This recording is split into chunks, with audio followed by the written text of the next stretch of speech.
ปุ่มจะได้สนบาร์ไปให้นัดตื่นจุกเนี่ยจะมือเรื่องทำไมเดือดให้เรื่องไม่ได้เนี่ยเนี่ยสนมเป้าไว้เธอจะอยู่มังหายคือเรื่องขโมยหลบบองแน่ใจในครั้งชนะปีปอนนับรำบวนเพจตีมวยหายเปิดเจลใบเหม็นเต้นกาปีจำนวนมวยโนเรื่องขโมยใบสบายเนี่ย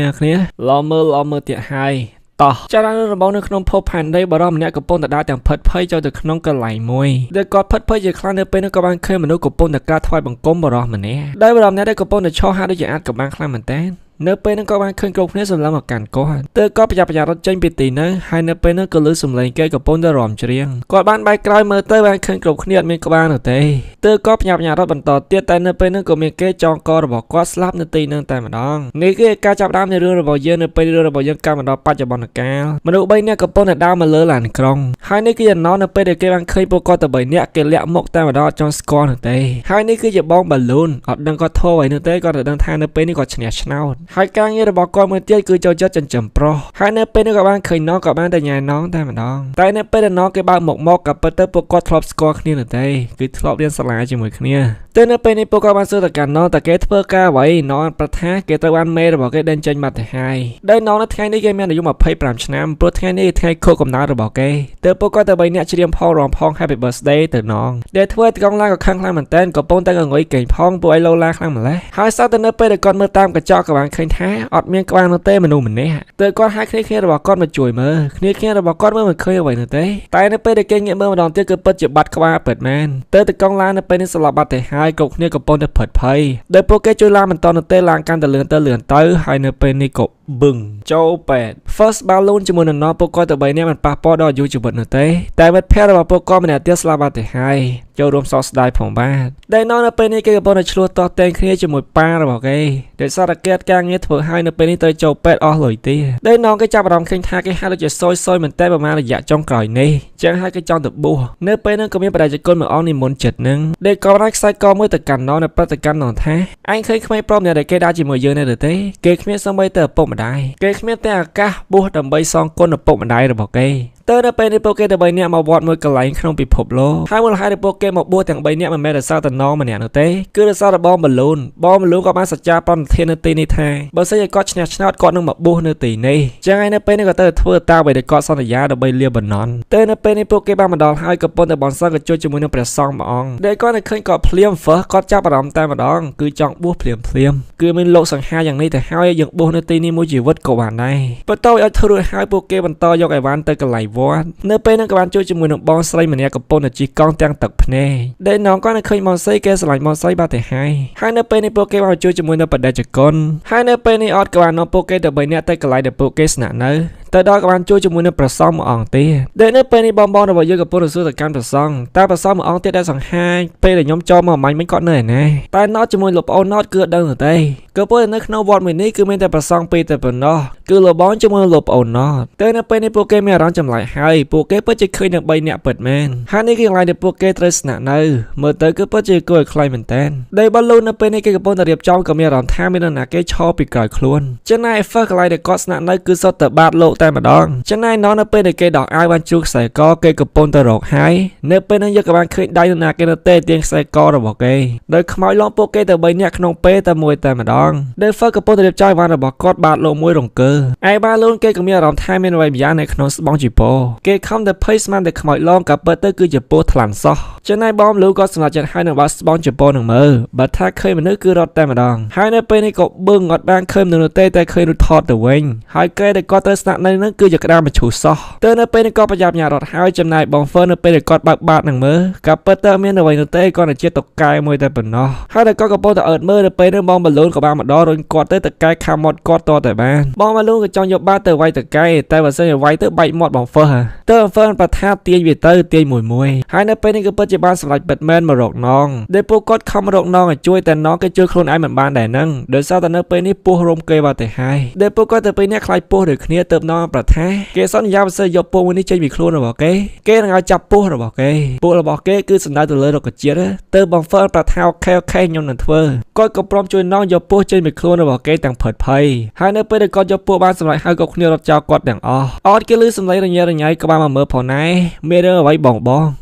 លូនក៏បានដកលុយមួយចំនួនធំតែឲ្យអត់រកកន្លែងណាឲ្យសមរម្យជាងនេះបន្តិចមកហើយនៅពេលដែលគាត់គ្នាទៅអស់បងហ្វឺក៏បានចុះមកជាមួយនឹងពោះគាត់ផ្ទេពោះទៅឲ្យអត់នៅពេលហ្នឹងទៅហើយអត់របស់យើងក៏គេភ័យផងដែរគាត់ទៅចាប់ដើមរឿងគឺផ្អើលប៉ុណ្ណឹងតែហើយតិចចិត្តផ្អើលជាងនឹងទៀតក៏ប៉ុន្តែក៏ផ្លាញ់នៅទេនេះគ្នាបើសិននេះគ្នាខ្លាចខ្មោចក៏មិនជាបញ្ហាអ្វីដែរហើយនេះគឺកន្លែងស្នាក់នៅថ្មីរបស់ពួកគេដោយកន្លែងនេះផងដែរគឺមានពិធីបុណ្យសពនៅយប់នេះទើលបងក៏ចង់ឲ្យពួកគេទៅវិញអ្នកស្នាក់នៅទីនេះនៅទេដែលសារពួកគេអត់ទាន់បួសឡើយនៅពេលនោះអាចារ្យដុតខ្មោចក៏បានមកដល់បដិការលបងថាគាត់បានអញ្ជើញលោកពីបៃអមមកពីវត្តផ្សេងរួចហើយពេលយប់ទៅនិមន្តមកដល់ដែលសារនៅទីនេះអត់សូវមានលោកនោះទេចឹងហើយត្រូវអញ្ជើញលោកមកពីវត្តផ្សេងទៀតហើយនេះគឺជាសាកសពគាត់គឺជាបរិបម្នាក់កាលពីផ្ដើមរឿងដែលពួកគេនៅពេលដែលឃើញរូបថតសាកសពហើយមានអារម្មណ៍ថាហាក់ដូចជាធ្លាប់ជួបនៅទីណាដែលគាត់មួយសន្ទុះទៅនឹកឃើញថាគាត់នេះហើយគឺជាប្រសងមួយអង្គដែលពួកគេជួបនៅពេលដែលពួកគេចូលមកទីនេះដំបូងគឺគាត់ចូលមកទីនេះដំបូងខ្មោចឡោពួកគេរួចទៅហើយតែពួកគេអត់ដឹងដែលអាចារ្យដុតខ្មោចក៏កំពុងតែរៀបចំខ្មោចយើងបានឃើញក្តាំនៅលើកជើងសាកសពដូចគ្នាយប់ឡើងក្បាលមកដល់ដែលបងស្រីដែលគាត់ជាកូនយំកាលពីថ្ងៃមិញគឺជាសាច់ញាតិរបស់សាកសពដែលនងគេស្រឡាញ់បងស្រីទៅបដិការបងស្រីថាបងស្រីត្រូវការអ្វីគេជួយគេនឹងជួយបានគ្រប់ពេលវេលាហើយនៅពេលនេះប្រសងកំពុងសូត្រធម៌ហើ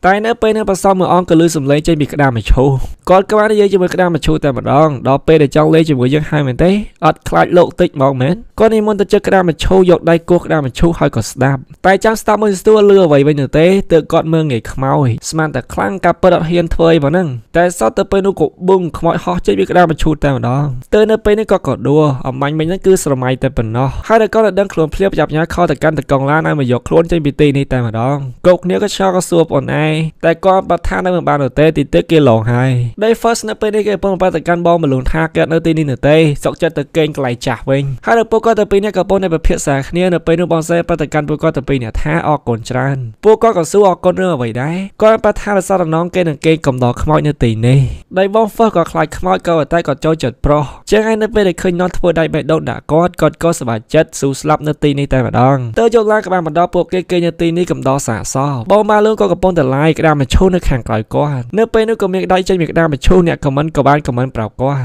តែនៅពេលដែលគាត់ងាកមើលទៅឃើញអ្វីនោះទេហើយវិញស្ទុះក្រោយមកគឺឃើញទៀតហើយអ្នកខមមិនប្រាប់គាត់រហូតតែនៅពេលដែលគាត់ងាកទៅក៏ឃើញអ្វីទាំងអស់ដោយនៅពេលនេះមានអារម្មណ៍មិនស្រួលទេឈប់ឡាយសិនប្រញាប់បញ្ញាទៅរកនងដែលនងមិននិយាយទៅណាទេឃើញតែបង first តែប៉ុណ្ណោះផ្អើលគ្នាពេញហ្នឹងដែលនៅពេលនេះពួកគេកាន់តែបារម្ភទៀតហើយសារពួកគេកាន់តែច្បាស់ថាបដរនៅក្នុងរូបថតនេះហើយគឺជាប្រសំអ្នកដែលពួកគេឃើញនៅទីសក្ការៈបូជាហើយដល់ពួកគេកំពុងតែឆ្លោះគ្នានៅពេលនោះក៏ប៊ុងខ្មោចហោះចេញមកតែម្ដងតើពួកគេផិតភ័យខ្លាំងពេកបានទៅរត់ក្តារមឈូសធ្លាក់ចូលទៅខាងក្រោមហើយនៅពេលនោះនងគេក៏បានមកដល់ពួកគាត់ភ័យតែនងទៀតផងដែលនៅពេលនេះមានបញ្ហាហើយដោយសារតែពួកគេធ្វើឲ្យជ្រុះក្តារមឈូសពួកគេទៅបីនាក់ក៏បានទៅមើលសាកសពក្នុងក្តារមឈូសយ៉ាងម៉េចហើយតែនៅពេលទៅមើលក៏ឃើញសាកសពនោះទេទើបនងបានឲ្យបង first ទៅមើលខាងក្រោយយ៉ាងណនបង first គាត់មើលមិនឃើញទេសារគាត់មានវ៉ែនតាទើបឲ្យនងទៅមើលនងគេមើលហើយក៏បានត្រឡប់វិញឲ្យបងបលូនទៅមើលម្ដងដែលបងបលូនក៏បានមើលទៅឃើញខ្មោចពិតមែនចឹងហៅអីវិញខំតែភ័យស្មានតែបាត់ខ្មោចទៅនៅពេលនេះក៏ប៉ុន្តែភាសាជាមួយលោកប្អូនណតដែលលោកប្អូនណតបដិកាន់ពួកគាត់ទៅបីអ្នកថានៅក្នុងវត្តនេះគឺគ្មាននរណាគេបួសជាលោកបានសម្រេចឡើយស្ដាប់ទៅដូចជាកុហកអញ្ចឹងក៏ប៉ុន្តែពិតមែននរណាគេក៏ដោយដែលចង់បួសនៅទីនេះគឺស្លាប់ទាំងអស់ដោយយើងឃើញថាសក់របស់បងបលូនបាសកញ្ជ្រោងទៅហើយដោយសារខ្មោចលងគឺសក់បាសដែលលោកប្អូនណតក៏ប៉ុន្តែនៅទីរឿងបដិកាន់ពួកគេមិនថែមទៀតថាជាទូទៅអ្នកនៅទីនេះគឺបានលើសម្លេងសម្រាប់ជើងដោយសម្លេងនេះគឺដូចជាសម្លេងលោកក្រែមកៃអញ្ចឹងក្រឹងហើយពេលខ្លះក៏លើសម្លេងគេធ្វើពិធីហែហោមមនុស្សយកមកបួសអញ្ចឹងណាក៏តែពួកអ្នកហែហោមទាំងអស់គឺមានក្បាលនោះទ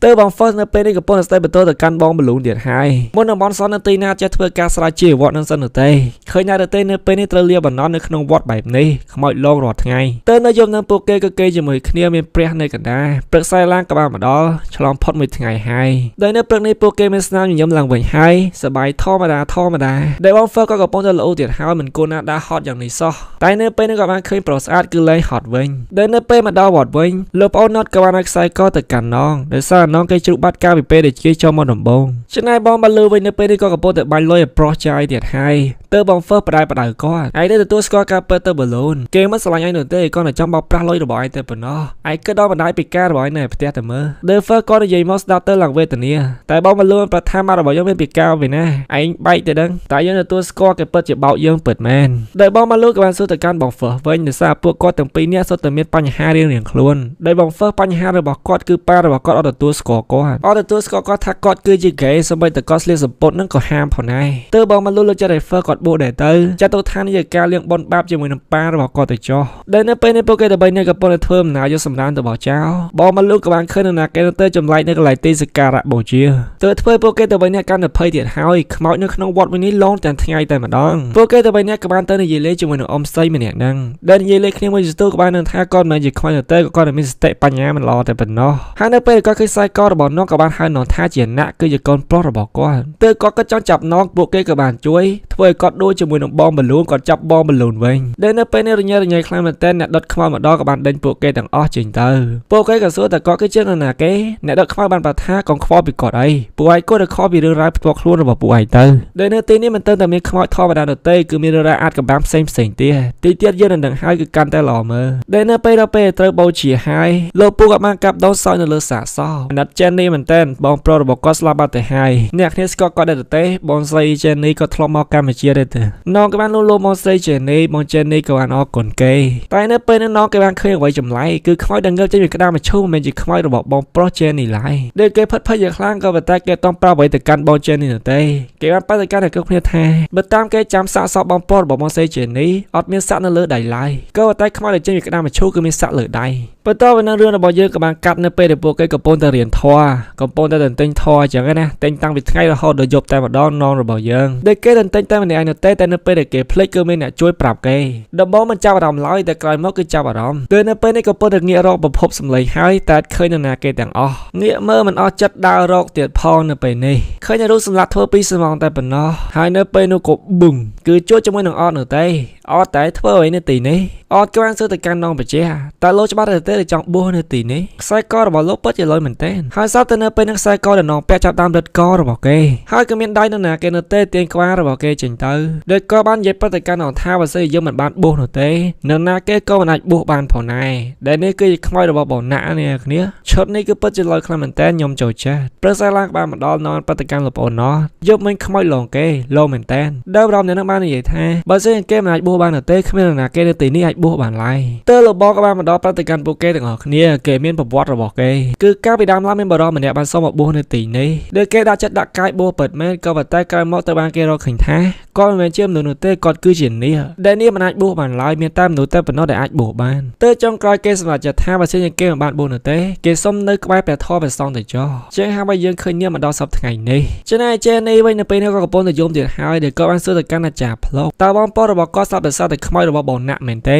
ពេលនោះនងក៏បានមកដល់នងគេចង់និយាយលេងជាមួយនឹងមនុស្សដែលគេស្រឡាញ់តែអាចារ្យខ្មោចក៏បានមកដល់ហើយគាត់ចេញទៅបាត់គឺហៅទៅរើសធាតដោយសារដុតហើយគេរើសធាតប្រមូលទុកយកឡើងក៏បានមកដល់ពេលរឿងរបស់យើងចាប់ផ្ដើមល្អមើលទៀតហើយ First គេកំពុងតែបញ្ចេញអីស្ទះតែម្នាក់ឯងដែលគេបញ្ចេញមកដល់គេកំពុងតែផិតភ័យបណ្ដាហើយនៅពេលហ្នឹងក៏លឺសំឡេងទៀតផងគេស្មានតែជានងដោយសារលឺសំឡេងរបស់នងទើបគេព្យាយាមហៅនងម្ដងហើយម្ដងទៀតតែនងនៅតែមិនព្រមឆ្លើយជាមួយនឹងគេទើប First ត្រូវបានទៅចេញនៅខាងក្រៅក៏បានឃើញនរណាគេនៅខាងក្រៅស្បង់ជីប៉គេបានបើស្បង់ជីប៉មើលមួយទៅក៏បានឃើញបរិមម្នាក់កំពុងតែងូចទឹកដែល First គេកំពុងតែភ័យតែនៅពេលដែលបរិមម្នាក់នឹងបាយមកកាន់គេក៏លែងភ័យវិញដោយសារឃើញស្រមោលសង្ហាតែសោះតែនៅពេលនឹងស្រមោលក៏បានកាច់កទើបក៏ប្រចាំយ៉ាងរត់តែម្ដងហើយនៅពេលនឹងក៏បឹងដែលការពិតទៅមិនមែនជាខ្មៅអ្វីនោះទេគឺជានងតែប៉ុណ្ណោះនងគេឲ្យគាត់ប៉ះចឹងណាគេមនុស្សមែនតែន 100% ទៅគាត់ក៏ប៉ះម្ដងហើយសុំប៉ះម្ដងទៀតការពិតទៅបន្លំគេនោះទេដែលនងឈប់ឲ្យគាត់ប៉ះហើយតែគាត់នៅតែប៉ះរដែរគឺដោយសារនងសន្យាជាមួយនឹងគាត់ថាឲ្យគេប៉ះរុក្ខជាតិរបស់គាត់ដែលនងជាមួយនឹង First ពួកគាត់នៅខាងក្រៅហើយចឹងហើយបាឡូនគាត់នៅតែម្នាក់ឯងនៅពេលនេះយើងក៏បានឃើញនរណាគេនៅតែកំពុងតែលេងជាមួយនឹងគាត់តើពួកគេទៅពីរនាក់នៅខាងក្រៅក៏បានលើសំឡេងចម្លែក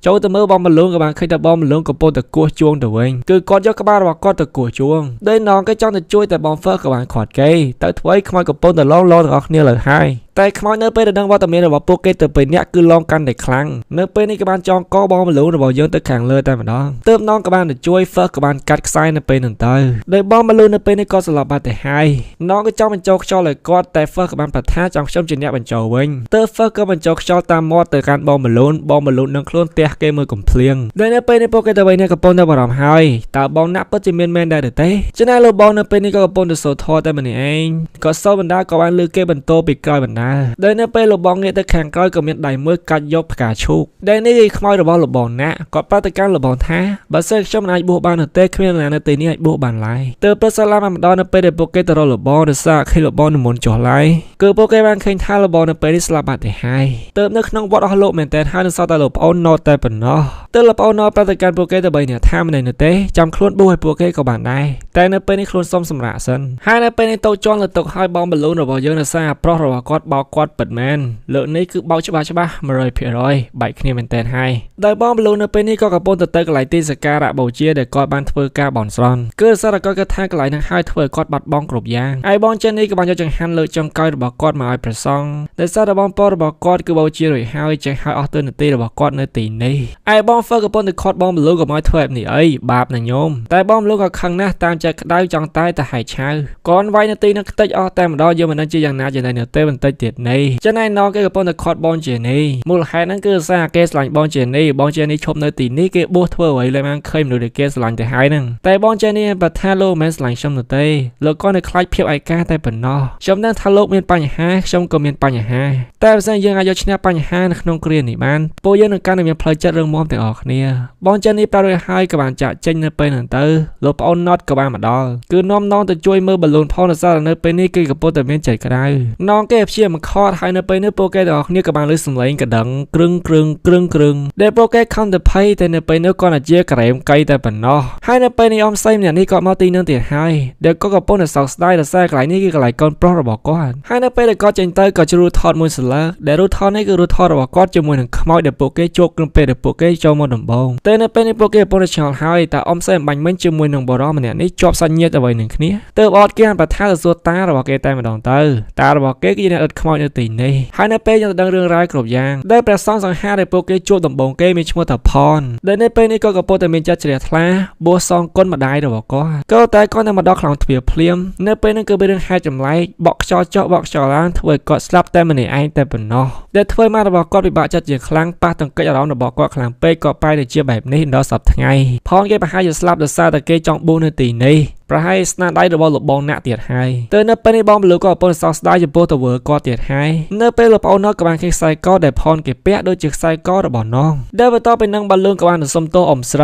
ីគេមានចេតនាទេចាំគេជួសជុលកន្លែងនេះវិញដែលបន្ទាប់ពីពួកគេជួសជុលទាំងយប់រួចហើយពួកគេធ្វើការបន់ស្រន់ពួកគេសុំទោសនៅអ្វីដែលពួកគេបានធ្វើនិងជួយនាំពួកគេទៅរកសេចក្តីសុខផងនងបានប្រកបខ្សែកទៅឲ្យម្ចាស់ដើមវិញផងដែរហើយនៅពេលរឿងរ៉ាវហាក់ដូចជាស្ងប់សុខវិញហើយពួកគេទៅបីនាក់កំពុងតែទិញធម៌នៅថ្ងៃស្អែកនេះគឺពួកគេបួសមែនតើហើយដែលនៅពេលនេះគឺជោគជ័យអត់ទាន់មានខ្មោចលងឡើយដែលពួកគេរៀបនឹងគេទៅហើយ First គាត់មានដំណឹងល្អគឺនៅថ្ងៃស្អែកនេះប៉ារបស់គាត់ក៏មកដូចគ្នាចឹងហើយនៅថ្ងៃស្អែកនេះក៏នឹងធ្វើឲ្យប៉ារបស់គាត់មានមោទនភាពចឹងហើយណងគេបានប្រថាគេអត់ប្រាប់ប៉ារបស់គេនោះទេយើងនឹងហៅថាតំណែងរបស់ណងជាមួយប៉ារបស់គេមិនសូវល្អឡើយទើបណងគេគ្មានសាច់ញាតិនៅទេនៅថ្ងៃស្អែកនេះហើយដល់ពួកគេក៏ពោលតែនិយាយគ្នានៅពេលហ្នឹងក៏លើសំឡេងកដឹងទៀតហើយគ្រឿងបងបានលើក៏ចេញទៅមើលមុនគេដោយសារតែគាត់គិតថាប្រហែលជាអ្នកលក់ការ៉េមទៀតហើយក៏តែមិនជាអ្នកលក់ការ៉េមនោះទេនៅពេលនេះខ្យល់បានហោះមកបកគាត់ក៏ត្រូវខ្មោចចូលគឺខ្មោចបងណាក់តែនៅពេលនេះបងណាក់កំពុងតែគម្រាមទៅកាន់ពួកគេទៀតហើយបើសិនយើងបានបួសនៅទេគ្មានអ្នកគេអាចបួសបានឡើយដោយពួកគេស្រែកផ្អើលវត្តតែម្ដងលោកប្អូនណតក៏បានចូលមកដល់ហើយសារគាត់គឺជាលោកសង្ឃតែមួយអង្គនៅទីនេះទើបពួកគេរុញគាត់ឲ្យទៅជួយពួកគេហើយនេះគឺជាវិធីដែលគាត់ជួយគឺអត់មានសូត្រធម៌ឬក៏និយាយឲ្យស្ងប់ចិត្តអ្វីនោះទេគឺយកពិលវាយឲ្យស្លាប់តែម្ដងតែនៅពេលនេះពួកគេកំពុងតែគិតគ្នាបើសិនជាហ្គេអាចធ្វើជាប្រសងបានទៅហើយខ្មោចក៏អាចធ្វើជាប្រសងបានដែរដោយណងគេគិតបែបនេះទៅនៅពេលនេះពួកគេកំពុងតែជីកភ្នោដើម្បីយកសារសតរបស់លោកបងណាក់បួសឲ្យគាត់បានសម្រេចខ្លាយទៅជាព្រះសង្ឃដែលបន្ទាប់ពីគាត់រួចហើយពួកគេមកយកបងបលូនដែលបងបលូននៅពេលនេះក៏ឡើងត្រូវខ្មោចចូលហើយទើបពួកគេស្រែកខ្សែឲ្យគាត់វិញតែនៅពេលនេះបាត់សារសតរបស់លោកបងណាក់ងាកទៅខាងក្រោយក៏បានឃើញលោកប្អូនណតប្រាប់ថាសារសតអត់នៅទីនោះនោះទេដែលសារសតកំពុងតែនៅជាមួយនឹងខ្ញុំហើយនៅពេលនេះក៏បឹងពួកគេបានមកជួយលោកបងណតដែលពួកគេមិនដឹងទៅនិយាយជាមួយនឹងខ្មោចយ៉ាងម៉េចនោះទេពិបាកចរចាតែម្ដងទើបណងគេគិតឃើញវិធីមួយគឺគេសន្យាជាមួយលោកបងណាក់ថាគេនឹងធ្វើឲ្យគាត់ខ្លាយទៅជាព្រះសង្ឃបានសម្រេចទើបខ្មោចលោកបងណាក់មកចរចាជាមួយនឹងពួកគេគាត់ព្រមដោះលែងលោកប្អូនណតតែបើសិនជាគាត់នៅតែបួសមិនបានសម្រេចទៀតគាត់នឹងស្លាប់ពួកគេនៅទីនេះចោលទាំងអស់តែនៅពេលនេះពួកគេកំពុងតែខលអនឡាញទៅកាន់ព្រះសង្ឃនៅឯវត្តផ្សេងទៀតគឺដើម្បីសូត្រធម៌ឲ្យគេបួសបានសម្រេចតែនៅពេលនេះកំពុងតែខ្វះស្បង់ជីពោដែលបងណាក់រៀបនឹងខឹងទៅហើយតែនៅពេលនោះអ៊ំសីក៏បានចូលមកដល់នេះគឺស្បង់ជីពោរបស់កូនដែលគាត់ចាត់ទុកបងណាក់គឺជាកូនប្រុសរបស់គាត់តែនៅពេលនេះពិធីបានបន្តទៅទៀតហើយតែនៅពេលដល់សំណួរមួយនៅពេលដែលព្រះសង្ឃក៏សួរថាតើឯងគឺជាមនុស្សមែនទេបងណាក់ក៏ឆ្លើយមិនចេញទៅទេដោយសារតែគាត់មិនមែនជាមនុស្ស នោះឡើយហើយសារការបួសមានតែមនុស្សតែប៉ុណ្ណោះដែលអាចធ្វើបានសូម្បីតែនាគឬក៏ខ្មោចក៏អាចធ្វើបានដែរទៅនៅពេលនេះព្រះសង្ឃបានប្រថាមិនអាចបួសបាននោះទេហើយនៅពេលនោះទៀតទូរស័ព្ទអស់លុយសាំមែនទែនទៅនៅពេលបងណាក៏កំពុងតែខឹងហើយចង់សម្លាប់ពួកគេតែអ៊ំសីក៏បានខាត់ក៏បាននិយាយថាស្បោជីពរការបួសវាមិនសំខាន់នោះទេអ្វីសំខាន់គឺការគិតក្នុងចិត្តរបស់យើងតើយើងពិតជាមានគុណធម៌សច្ចធម៌ដែរទេទៅបងណាក៏ស្ងប់ចិត្តឡើងវិញព្រមដោះលែងនងហើយក៏បានក្រាបថ្វាយបង្គំអ៊ំសីតែម្ដងទៅដោយគេបាននិយាយថាបើសិនជាគេពិតជាអាចចាប់ជាម្ដងទៀតពិតមែនគេសូមកើតជាកូនប្រុសរបស់គាត់ម្ដងទៀតគឺនៅពេលនេះខ្មោចរបស់កូនប្រុសគាត់ចូលខ្លួនរបស់បងណានេះគ្នាហើយពួកគេទៅពេលនេះក៏បានលេបបាត់នៅពេលទៅចុងក្រោយគឺពិតជាមានន័យខ្លាំងមែនទែនដែលកូនប្រុសរបស់គាត់ជួយគាត់ជាមួយអ្នកគ្រូគ្នាហើយគេថាមិនជួយខ្មោចរបស់អ្នកឲ្យចាក់ចេញពីទីនេះទៀតផងទៅនៅព្រឹកសាឡាមកបណ្ដោជោគជ័យទាំងអស់គ្នាហើយកំពុងតែធ្វើវិធីបួសបានសម្រេចទៅនៅព្រឹកសាឡាមកបណ្ដោជោគជ័យទាំងអស់គ្នាហើយកំពុងតែធ្វើវិធីបួសបានសម្រេចដែលហ្វឺគេបួសដោយសារតែគេចង់សងគុណប៉ារបស់គេចង់ឲ្យប៉ារបស់គេមានវឌ្ឍនភាពលើគេម្ដងក្នុងមួយជីវិតក៏អស់ចិត្តដែរចំណែកน้องគេបួសដោយសារតែគេចង់សងគុណម៉ាក់របស់គេព្រោះម៉ាក់របស់គេស្លាប់បាត់ទៅហើយគេអត់ទាន់ធ្វើឲ្យគ្រប់គ្រាន់សម្រាប់គាត់នោះទេចំណែកបងបលូនយើងដឹងហើយក៏មកបួសដើម្បីអ្វីទៅនៅពេលនេះជោគជ័យ 100% លំបាកពិតមែនក៏ប៉ុន្តែពួកគេអាចធ្វើបានដោយលោកប្អូននរទៅកាន់ពួកគេដើម្បីអ្នកផងដែរលោកបងរបស់ពួកគេមិនស្លាប់ដោយសារតែខ្មោចបងណាក់នោះទេគឺស្លាប់ដោយសារតែគាត់ឈឺខ្លួនឯងតែប៉ុណ្ណោះគឺចាស់ទៅតែស្លាប់ហ្មងដែលគ្រប់យ៉ាងហាក់ដូចជាល្អប្រសើរហើយតែរឿងរបស់យើងនៅមានវគ្គ 2 វគ្គ 3 ទៀតនៅពេលនោះក៏មានឡានមួយលោកពូមានប្រថានៅពេលនេះក៏ទៅយកសាកសពចេញទៅទៀតហើយដោយសារសាកសពគាត់ចង់សឹកហើយនេះគឺជារឿងថ្មីគឺលោកប្អូនណាទៅកាន់ពួកគាត់ដើម្បីអ្នកថានៅក្នុងវត្តនេះមិនត្រឹមតែខ្មោចរបស់អ្នកនោះទេគឺមានរឿងមួយទៀតគឺណាគេក៏ដោយដែលប៊ូហើយមិនអាចសឹកបាននោះទេបើសិនជាចង់សឹកគឺនឹងស្លាប់ទៅទូអង្គទាំង3របស់យើងខឹងតែម្ដងយូរហើយមិនព្រមប្រាប់នោះទេទៅតែប្រាប់ពេលដែលប៊ូហើយនៅពេលនោះក៏លឺសំឡេងចម្លែកក៏ឃើញដៃវាចេញពីបាតតែម្ដងចប់ប៊ុំជ្រាបសួរនៅបារប៉ៃណាទៅរឿងថ្មីដូចជាថ្មីទួក៏ថ្មីខ្ញុំអ្នកសម្ដែងដែរជួបគ្នាជាមួយរឿងរបស់អ្នកទៀតហើយភាគទី2ចាំឡើងរឿងរបស់ជាមួយនឹងបារម្ភអ្នកកំពុងតែប៊ូវត្តដែលគាត់ទៅប៊ូនឹងគឺជាវត្តកាលវិភាគទី1គឺជាវត្តជាប់បណ្ដាសាទៅនៅពេលកំពុងតែធ្វើដំណើរតាមផ្លូវគាត់បានត្រូវខ្មោចលងសម្លាប់នៅពេលនោះភ្លាមនៅកន្លែងកើតហេតុគឺនេះក៏ជាការចាប់ដើមនៅរឿងរបស់យើងតែប៉ុណ្ណោះរឿងចង់ប្រាប់ថាវត្តនេះមិនតន់អស់បណ្ដាសានោះទេការមកដល់ក្នុងវត្តរបស់ណននៅតែជាព្រះសង្ឃនោះដែរចំណែកបង First ជាមួយនឹងបង Balloon ពួកគាត់ទៅពេលអ្នកសឹកហើយនេះគ្នាចឹងហើយនៅពេលនេះក៏មិនមែនជាលោកទៀតនោះទេនៅសតណម្នាក់តែប៉ុណ្ណោះចំណែកលោកប្អូនណតគឺនៅដដែលចំណែកអត់តារបស់គេទៅស្លាប់ថ្មី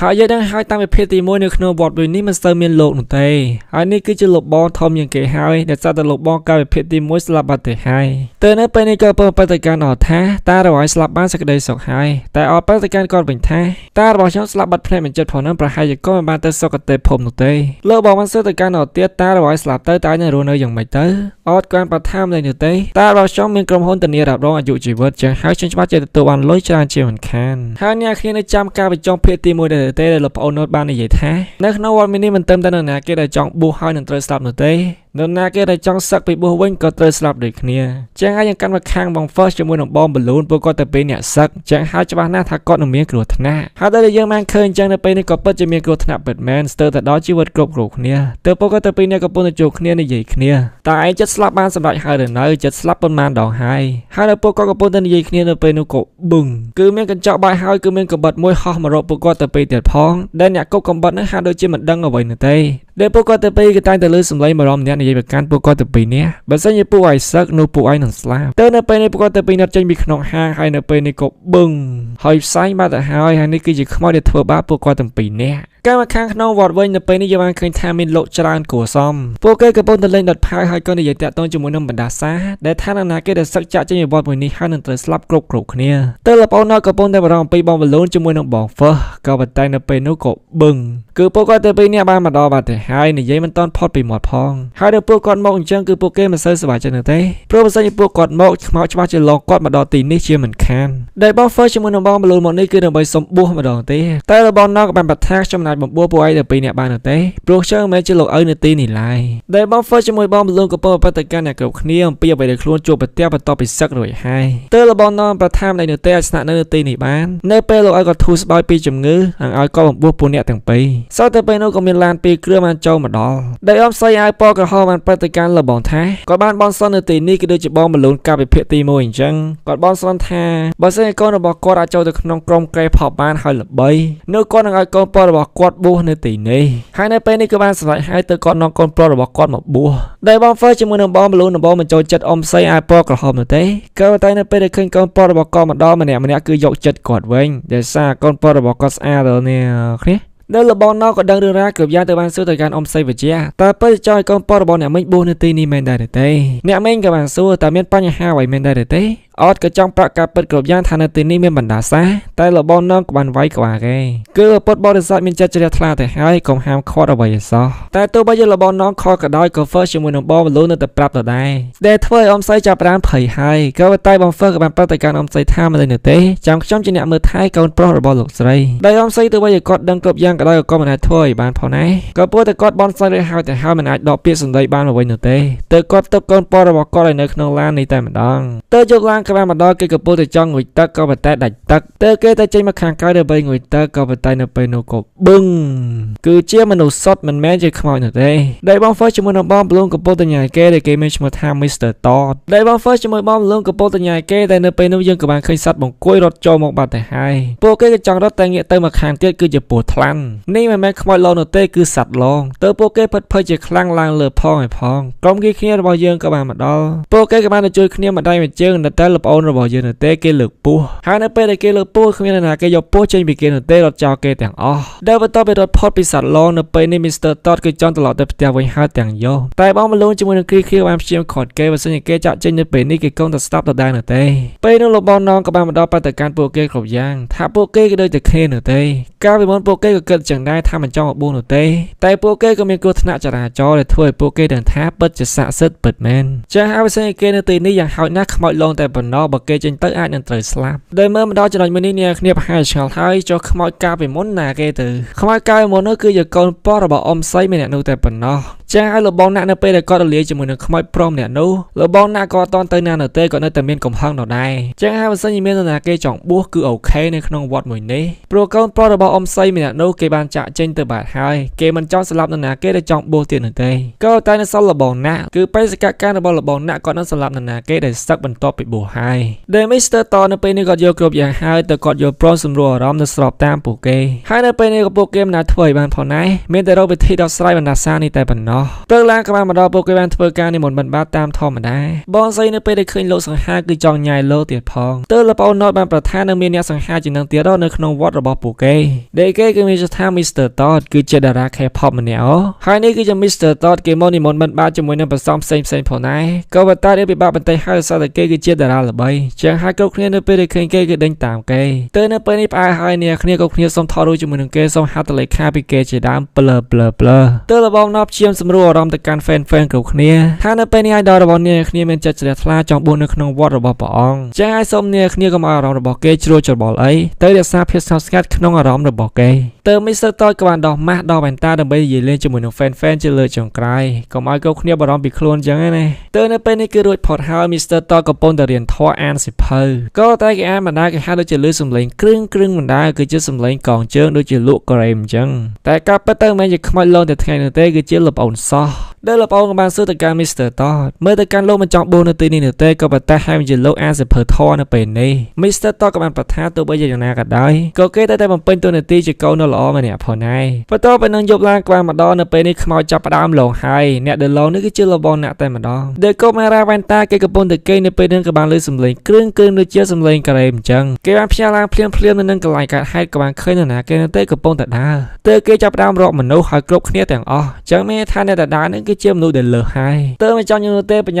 ដាក់បងបលូនផងដាក់បង first ផងហើយនៅពេលនេះក៏បានដើរទៅតាមសំឡេងពេលបើកមើលទៅក៏បឹងឃើញជើងតែម្ដងមែនរត់តែម្ដងមែនតែនេះគឺជារឿងខ្មោចអញ្ចឹងហើយពួកគេមិនអាចរត់ផុតបានទេបើពួកគេរត់ផុតទៅខ្មោចលងណាគេទៅនៅពេលនេះពួកគេក៏បានឃើញខ្មោចនេះគឺជាខ្មោចរបស់លោកបងណាក់ការភាគទី1យើងមិនសូវបានឃើញខ្មោចរបស់អ្នកនោះទេយើងឃើញតែខ្មោចរបស់អ៊ំសៃម្នាក់នោះតែប៉ុណ្ណោះតែនេះគឺជាខ្មោចរបស់អ្នកខ្មោចរបស់អ្នកគឺឡងស្ដែងតែម្ដងនៅក្នុងភាគមួយនេះដែលក៏គ្នាក៏បានលោកប្អូនណូតសូវធွာអ្វីមួយយ៉ាងទៅលោកប្អូនណូតក៏បានប្រថាខ្ញុំនៅក្មេងខ្លាំងណាស់ខ្ញុំអត់តន់ចេះធွာបង្ក្រាបខ្មោចនោះទេក៏តែរសល់តែនៅទីនេះគ្មាននរណាគេចេះធွာឡើយទើបចេះតែសូចទៅដែលគាត់ពិតជាសូចពិតមែនក៏តែលោកបងអ្នកគាត់ចេះទាំងអស់ទៅលោកបងអ្នកមកចិត្តពួកគេដែលប្រតិកម្មលោកប្អូនណូតថាធម៌នេះ នឹងចេះតាំងពីឯងមិនតាន់កើតម្លេះហើយក៏បានធ្វើការឡងពួកគេបានចូលខ្លួនរបស់បង First ដែល First នៅពេលនេះគឺមានអាការៈចម្លែកជាខ្លាំងទាញមកខ្លួនឯងផងចាប់អ្នកគ្រប់គ្នាផងគឺខ្មៅរបស់អ្នកនៅក្នុងខ្លួនរបស់គាត់នៅទេហើយនៅពេលនេះខ្មៅរបស់អ្នកក៏បានដេញគាត់ចេញទៅគេចាប់ដល់ខ្លួនឯងតែម្ដងតែក៏ស្នាល្អដែលនៅពេលរបស់នងក៏បានមកដល់ធ្វើការកាត់ក្បាលរបស់អ្នកនៅពេលហ្នឹងទៅតែខ្មៅចេះស្លាប់នោះទេទៅបីដាច់ក្បាលក៏ដោយគាត់នៅគេបានចាក់ចេញនៅពេលហ្នឹងហើយនៅពេលនេះអត់ក៏ប៉ុន្តែឃើញជាមួយនឹងបង First ជាមួយនឹងបង Balloon ជាខ្លាំងតែសោះតែពួកគាត់ទៅពីអ្នកនឹងហៅនងខ្មៅមកទីនេះបើសិនជាពួកគាត់មិនមកនោះទេខ្មៅក៏មិនលងធ្វើឲ្យពួកគេមានគ្រោះថ្នាក់បែបនេះផងដែរតែបង Balloon បានប្រតិកម្មអត់វិញថាតែយើងពេលចង់ឲ្យគ្រប់គ្នាស្លាប់មែនទេ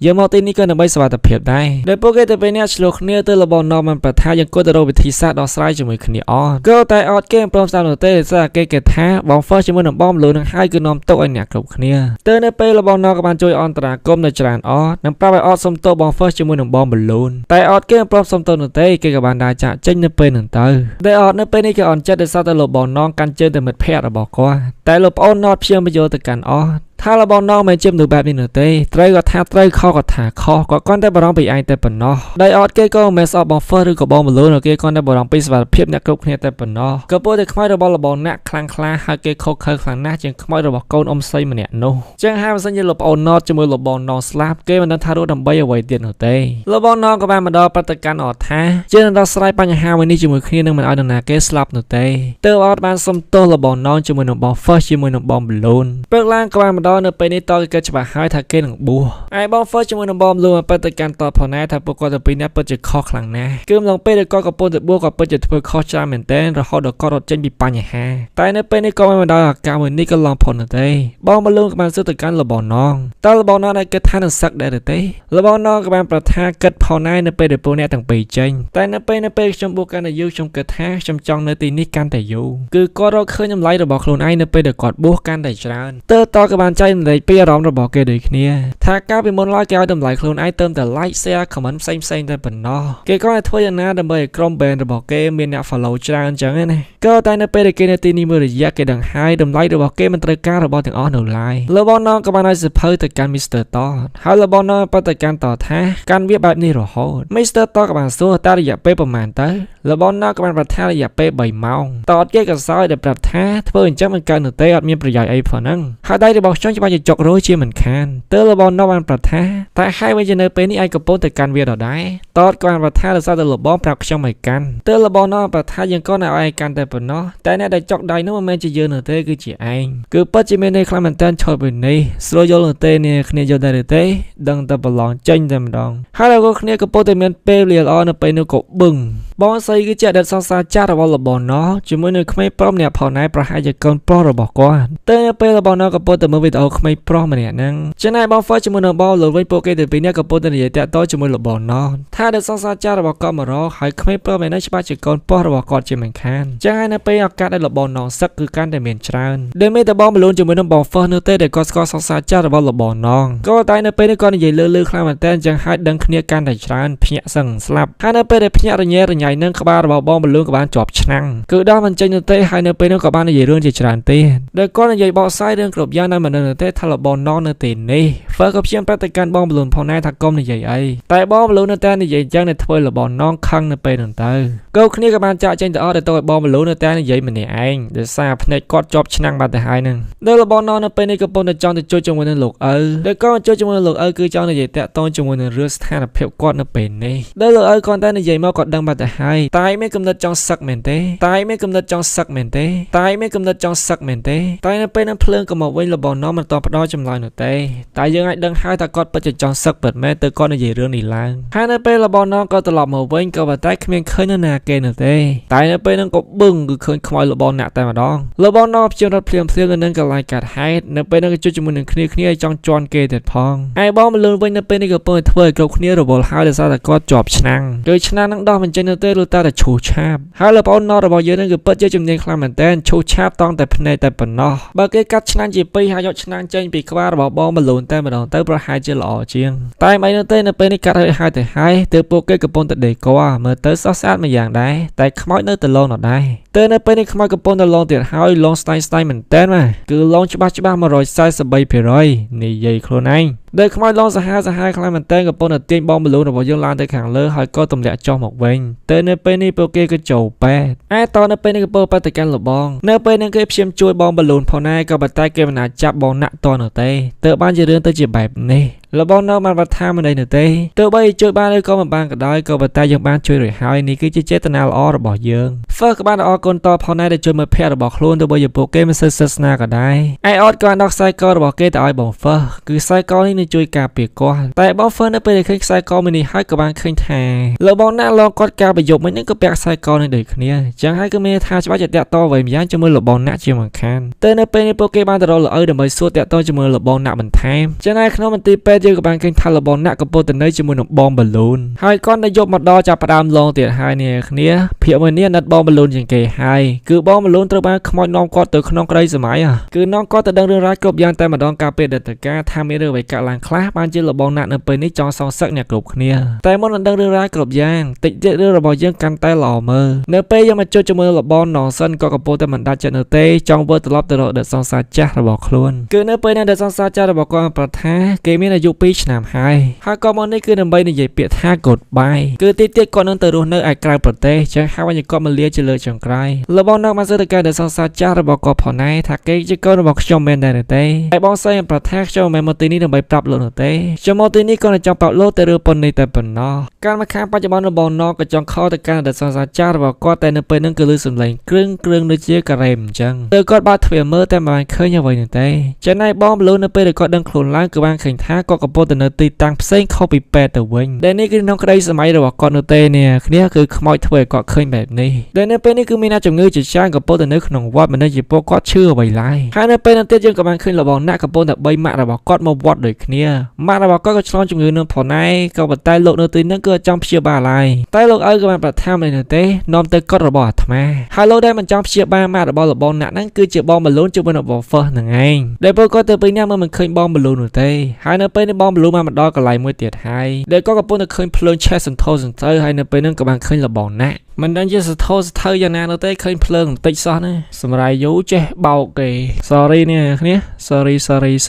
សុំទោស143លានដងចឹងហើយក្រុមកំពូលអ្នកស៊ើបអង្កេតរបស់យើងវិញនៅពេលនេះកំពុងតែមកហោះដ្រូនហើយដើម្បីរកសាកសពរបស់លបងណាក់ចឹងហើយបងបលូននៅពេលនេះទៅបានលបងណាក់ទាញចូលទៅក្នុងភ្លើងហើយចាំមើលទាំងអស់គ្នាតើពួកគេជួយតន់នៅទេបងហ្វឺសក៏បានមកដល់បានឃើញថាបងបលូនកំពុងតែប្រកាច់ប្រកិនឯបងបលូននៅពេលនេះកំពុងតែព្យាយាមដើម្បីជីវិតរបស់ខ្លួនពេលលបងណាក់ក៏បានឃើញលោកឪទៅក៏ប្លែកលបងបលូននៅពេលហ្នឹងទៅបងបលូនក៏បានដឹងខ្លួនត្រឡប់មកវិញក៏នៅដឹងខ្លួនព្រៀងប្រញាប់ប្រញាល់រត់ចេញពីទីនេះតែម្ដងចឹងហើយខាងលបងណងវិញនៅពេលនេះក្រុមគ្នារបស់ខ្លួនបានឃើញខ្មោចក៏បានរត់ចោលខ្លួនអស់នេះគឺជារបស់អ្នកដែលរបស់អ្នកប្រតិកម្មរបស់ននថាក៏មករញ៉េរញ៉ៃជាមួយនឹងគេអីក៏ពោលតែខ្លួនមិនជាគោលដៅរបស់គេឡើយតែនៅពេលរបស់អ្នកចេញទៅបាត់របស់ណកនៅតែធ្វើការតាមធម្មតាចឹងហើយគ្នាក៏បានត្រឡប់មកវិញផងដែរឆ្ងល់តែម្ដងចេះនិយាយជាមួយខ្មោចដែរបានជាខ្មោចត្រឡប់ទៅវិញបែបនេះតែរបស់ណកមិនតបានឆ្លងទៅទេដោយសារតែនៅពេលនេះបានឃើញឆ្អឹងរបស់របស់អ្នកបាត់ទៅហើយឯបងបលូនក៏បានមកដល់ទីនេះផងដែរដើម្បីប្រតិកម្មពួកគេគ្រប់យ៉ាងថាការពេលដែលទៅជាតិគាត់ជាមួយនឹងបងហ្វឺនេះហើយគឺជាដៃគូសត្រូវរបស់របស់អ្នកដែលគាត់និយាយប្រតិកម្មអ្នកគ្រប់គ្នាដូចជាអ្វីដែលយើងបានឃើញក្នុងក្តីសម័យរបស់គាត់អញ្ចឹងទៅនៅពេលរបស់ណកបាននឹងហើយថាអ្វីទៅដែលធ្វើឲ្យរបស់អ្នកខឹងបែបនេះនឹងមានគំនុំគុំគួនតែនៅពេលនេះពួកគេដឹងគោលដៅរបស់របស់អ្នកពួកគេមិនចាំបាច់ត្រូវភ័យព្រួយបារម្ភអ្វីទេគឺរបស់អ្នកគាត់នឹងចង់សងសឹកបងហ្វឺជាមួយនឹងបងបលូនតែប៉ុណ្ណោះតែនៅពេលនោះក៏បឹងគឺមានដៃចាប់បងហ្វឺជាមួយនឹងបងបលូនពួកគាត់ទៅពីអ្នកស្លាប់ទៀតហើយនៅពេលនេះហើយនៅពេលដែលគាត់ស្លាប់យើងក៏បានធ្លាក់ចូលទៅក្នុងអតីតកាលនៅពេលនេះយើងទៅដឹងរឿងរ៉ាវគ្រប់យ៉ាងគឺនៅពេលនេះម៉ាក់របស់អ្នកឈឺធ្ងន់ជាខ្លាំងមិនអាចរស់បានទេនោះទេទើបរបស់អ្នកប្រតិកម្មលោកឪថាខ្លួនចង់បួសដើម្បីសងគុណម្ដាយមុនពេលដែលគាត់ស្លាប់ដល់លោកឪគឺល្អជាមួយរបស់អ្នកខ្លាំងណាស់ក៏យល់ព្រមតាមសំណើរបស់របស់អ្នកទើបនៅពេលនេះកំពុងតែបំពោះរបស់អ្នកហើយដល់លោកឪប្រតិកម្មរបស់អ្នកទៅថាកាលពីព្រេងនាយព្រះពុទ្ធកំពុងតែធ្វើសមាធិគឺមាននាគមកជួយការពារទ្រង់ហើយរសារចិត្តរបស់ព្រះពុទ្ធគឺពិតជាបរិសុទ្ធទើបស្ដេចនាគស្ម័គ្រចិត្តនៅក្បែរទ្រង់នៅមើលថែទ្រង់អស់មួយជីវិតរបស់ខ្លួនចឹងហើយក៏សង្ឃឹមថារបស់អ្នកក៏អាចធ្វើបានដូចគ្នាដែលខ្សែកគឺលោកឪឲ្យទៅកាន់របស់អ្នកលោកឪមុនពេលដែលគាត់ស្ដាប់ក៏បានប្រតិកម្មបងហ្វឺជាមួយនឹងបងបលូនផងដែរពួកឯងមិនត្រូវមានភាពចំណាយក្នុងខ្លួននោះទេបើសិនជាពួកឯងនៅតែគិតថាពួកឯងល្អជាងអ្នកផ្សេងទៀតនោះពួកឯងមិនតែបំផ្លាញខ្លួនឯងនោះទេពិភពលោកមួយនេះនឹងក្លាយជាសត្រូវរបស់ពួកឯងដល់លោកឪក៏បានសង្កត់នៅពេលហ្នឹងដោយសារតែគាត់ក៏ឆ្លងជំងឺដូចគ្នាចឹងហើយយើងបានឃើញអំពីចិត្តដ៏បរិសុទ្ធរបស់លោកឪហើយគាត់មានថ្នាំក៏ប៉ុន្តែក៏ ក៏ព្យាយាមជួយម៉ាក់របស់របស់ណាក់ក៏អត់ជួយខ្លួនឯងទៅទេហើយនៅពេលសាររបស់សកត់បាត់ទៅហើយចឹងហើយរបស់ណាក់ត្រូវការអ្នកបំពោះគាត់ឲ្យបានជោគជ័យ 100% ទៅក៏សូមបងហ្វឺជាមួយនឹងបងប្លូនទៅជួយបំពោះគាត់ចឹងណាក៏ប៉ុន្តែបងហ្វឺជាមួយនឹងបងប្លូនគឺមិនព្រមទេហើយពួកគាត់ថានឹងងាយម៉ាក់របស់ណាក់ទៀតផងគឺអត់ខ្វល់តែម្ដងចឹងហើយបានយករបស់ណាក់ស្អប់ពួកគាត់ទៅ2នាក់ក៏បានទៅសងសើចជាមួយនឹងបងហ្វឺជាមួយនឹងបងប្លូនផងឯនៅពេលហ្នឹងតែដោយសារតែគេមានគ្នា2នាក់ក៏បានទៅសងសើចជាមួយនឹងបងហ្វឺជាមួយនឹងបងប្លូនផងឯនៅពេលហ្នឹងតែដោយសារតែគេមានគ្នា2នាក់ទៅគេវាយគាត់បែកក្បាលហៅឈាមនៅពេលហ្នឹងតែម្ដងក៏បានបោជាម៉ារបស់គាត់ដល់ផ្ទាល់ដៃរបស់ខ្លួនដែលមុននឹងគាត់ស្លាប់ក៏បានក្តាប់ខ្សែករបស់លោកឪឲ្យខ្លួននឹងសន្យាជាមួយខ្លួនឯងថានឹងណាគេដោយតែចង់សឹកពីទីនេះនឹងទៅស្លាប់ហើយគាត់អង្គុយនៅទីនឹងរហូតដល់ស្លាប់ខ្លាចតែជាឆ្អឹងកប់នៅទីនេះនឹងរឿងរ៉ាវគឺមានតែប៉ុណ្្នឹងឯងនេះគ្នាយកតែទេសួរនៅទេប្រឡងនឹងទៅចេញតែម្ដងហើយបងហ្វឺជាមួយបងប្លូននៅពេលនេះកំពុងតែកាន់ឈូហើយនៅលើភ្លើងគឺលបងណាក់កំពុងតែចង់ដុតពួកគាត់ទៅពីហើយចឹងឯក្នុងពិភពពិតវិញនៅពេលនេះក៏មួយគ្នារបស់យើងកំពុងតែដុតឆ្អឹងរបស់លបងណាក់ដូចគ្នាគឺនៅពេលដុតឆ្អឹងរបស់លបងណាក់នៅលបងណាក់នឹងចេញមកហើយទៅនៅពេលនេះបងហ្វឺជាមួយនឹងបងប្លូនក៏ដឹងខ្លួនមកវិញលបងណាក់ក៏បានចេញមកតាមភ្លើងដូចគ្នាដែលទៅបីបានជួយជាមួយលបងណាក់ពិតមែនតែលបងណាក់នៅតែខឹងពួកគេទៅនៅពេលនេះបងហ្វឺជាមួយបងប្លូនសុំទោសចេញពីចិត្តរបស់ខ្លួនគឺពួកគាត់ទទួលស្គាល់ការពារដិតជាតិពួកគាត់ទៅពីអ្នកពិតជាមនុស្សអាក្រក់ពិតមែនក៏តែនៅក្នុងជាមីនេះក៏មិនអាក្រក់ទៀតនោះទេក៏សន្យាថានឹងធ្វើតែអំពើល្អសូមផ្ដល់ឱកាសគាត់ម្ដងទៀតចុះស្រាប់តែលបងណាក់ក៏បានលុតចំកូននៅចំពោះមុខលបងណងហើយបាននិយាយថាលោកឪតែងតែល្អចំពោះខ្ញុំគ្រប់ជាតិគឺយើងមើលឃើញណងក៏ប៉ុន្តែលបងណាក់មើលឃើញលោកឪនោះទេទៅលោកឪកំពុងបដិកម្មលបងណាក់ទៀតហើយម៉ារបស់ឯងស្លាប់បាត់ទៅហើយមិនមែនដោយសារតែពួកគេទៅពីនោះទេគឺដោយសារតែជំងឺហើយបើសិនជាឯងនៅតែមានកំហឹងកំនុំបែបនេះទៀតនោះឯងនៅតែជាអ្នកបំផ្លាញជីវិតរបស់ខ្លួនឯងដែលនៅពេលលបងណាក់គឺយកព្រមលើកលែងទោសឲ្យបងហ្វឺជាមួយនឹងបងបលូនហើយចូលរួមអបអរផងបាទរឿងរ៉ាវគ្រប់យ៉ាងចោតសពគ្រប់តែត្រឹមនេះគឺចុងក្រោយគ្មានអ្នកណាគេម្នាក់ជីវិតអមតៈនោះទេគ្រប់គ្នាគឺសុទ្ធតែអាចស្លាប់បានហើយយើងក៏មិនអាចដឹងផងដែរថានៅពេលណាយើងនឹងស្លាប់ពេលដែលយើងអាចរៀបចំខ្លួនមុនពេលដែលយើងស្លាប់នោះគឺធ្វើអំពើល្អជារៀងរហូតគឺធ្វើល្អគឺល្អដែលមិនចង់បានផលតបស្នងអ្វីទាំងអស់ដូចជាលោកឪអញ្ចឹងភាគច្រើននៃមនុស្សគឺគិតតែពីខ្លួនឯងមុនអ្នកផ្សេង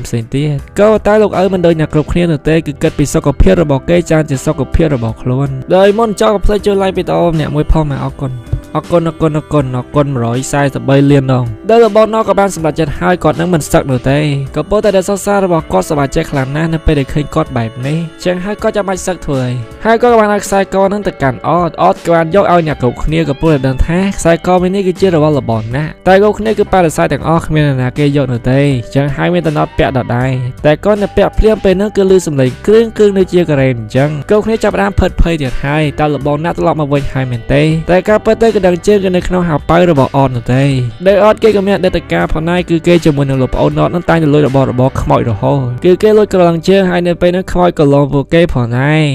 ចាប់ជួយសុបាទជួបគ្នាជាមួយនឹងរឿងរបស់អ្នកភាគទី3ដែលតពីភាគទី2អ្នកគ្នាប្រហែលឆ្ងល់ហើយមានភាគទី3តពីភាគទី2បាទហើយភាគទី3តពីភាគទី2ចង់ឲ្យតពីភាគទី1ណោះអូខេគ្រាន់តែនិយាយក៏ផ្លៃបន្តិចបន្តួចឲ្យអ្នកគ្នាសើចតែប៉ុណ្ណោះតែបើហើយអ្នកគ្នាសើចនៅទេភ្លាវច្រើនជាងតែទោះបីជាសើចឬក៏ភ្លាវក៏ដោយ I just don't care ប្រាំមកជាមួយនឹងបារម្ភម្នាក់ដែលក៏មិនមែនជាស្រីនោះទេនៅពេលនេះក៏កំពុងតែរត់ដោយសារតែមានអ្នកមួយក្បាលកំពុងតែដេញតាមគាត់ក៏រត់ទាំងផិតភ័យនៅពេលនេះអ្នកក៏ចង់ខាំគាត់តែគ្រប់យ៉ាងក៏ជាការសរសើររបស់អត់តែប៉ុណ្ណោះអត់នៅពេលនេះគេធំប៉ុណ្ណានៃហើយគេតែងតែមើលកម្លាំងជើងនឹងរហូតអ្នកគ្នាក៏ពោលតែគេថាកម្លាំងជើងមួយនេះធ្វើគេមានសម្បត្តិអាក្រក់ជារៀងរាល់ថ្ងៃព្រោះសម្បត្តិអាក្រក់កាលពី5រឿងមិនមែនជាលើកទី1របស់គេនោះទេហើយមិនទៅសម្បត្តិអាក្រក់ជារៀងរាល់ថ្ងៃនោះទេអត់គេមានអាការចម្លែកទៅផងគឺដោះស្រកាអ្នកចេញពីខ្លួនប្រាណរបស់គេតែម្ដងលោកប្អូនណតក៏ចូលមកឃើញតននេះគឺជាលើកទី1ដែលគាត់បានឃើញអត់មានអាការៈបែបនេះកម្មខាងកំពូលមនុស្សរបស់យើងវិញនៅពេលនេះពួកគាត់តែពីអ្នកសុខសប្បាយជាធម្មតានោះទេ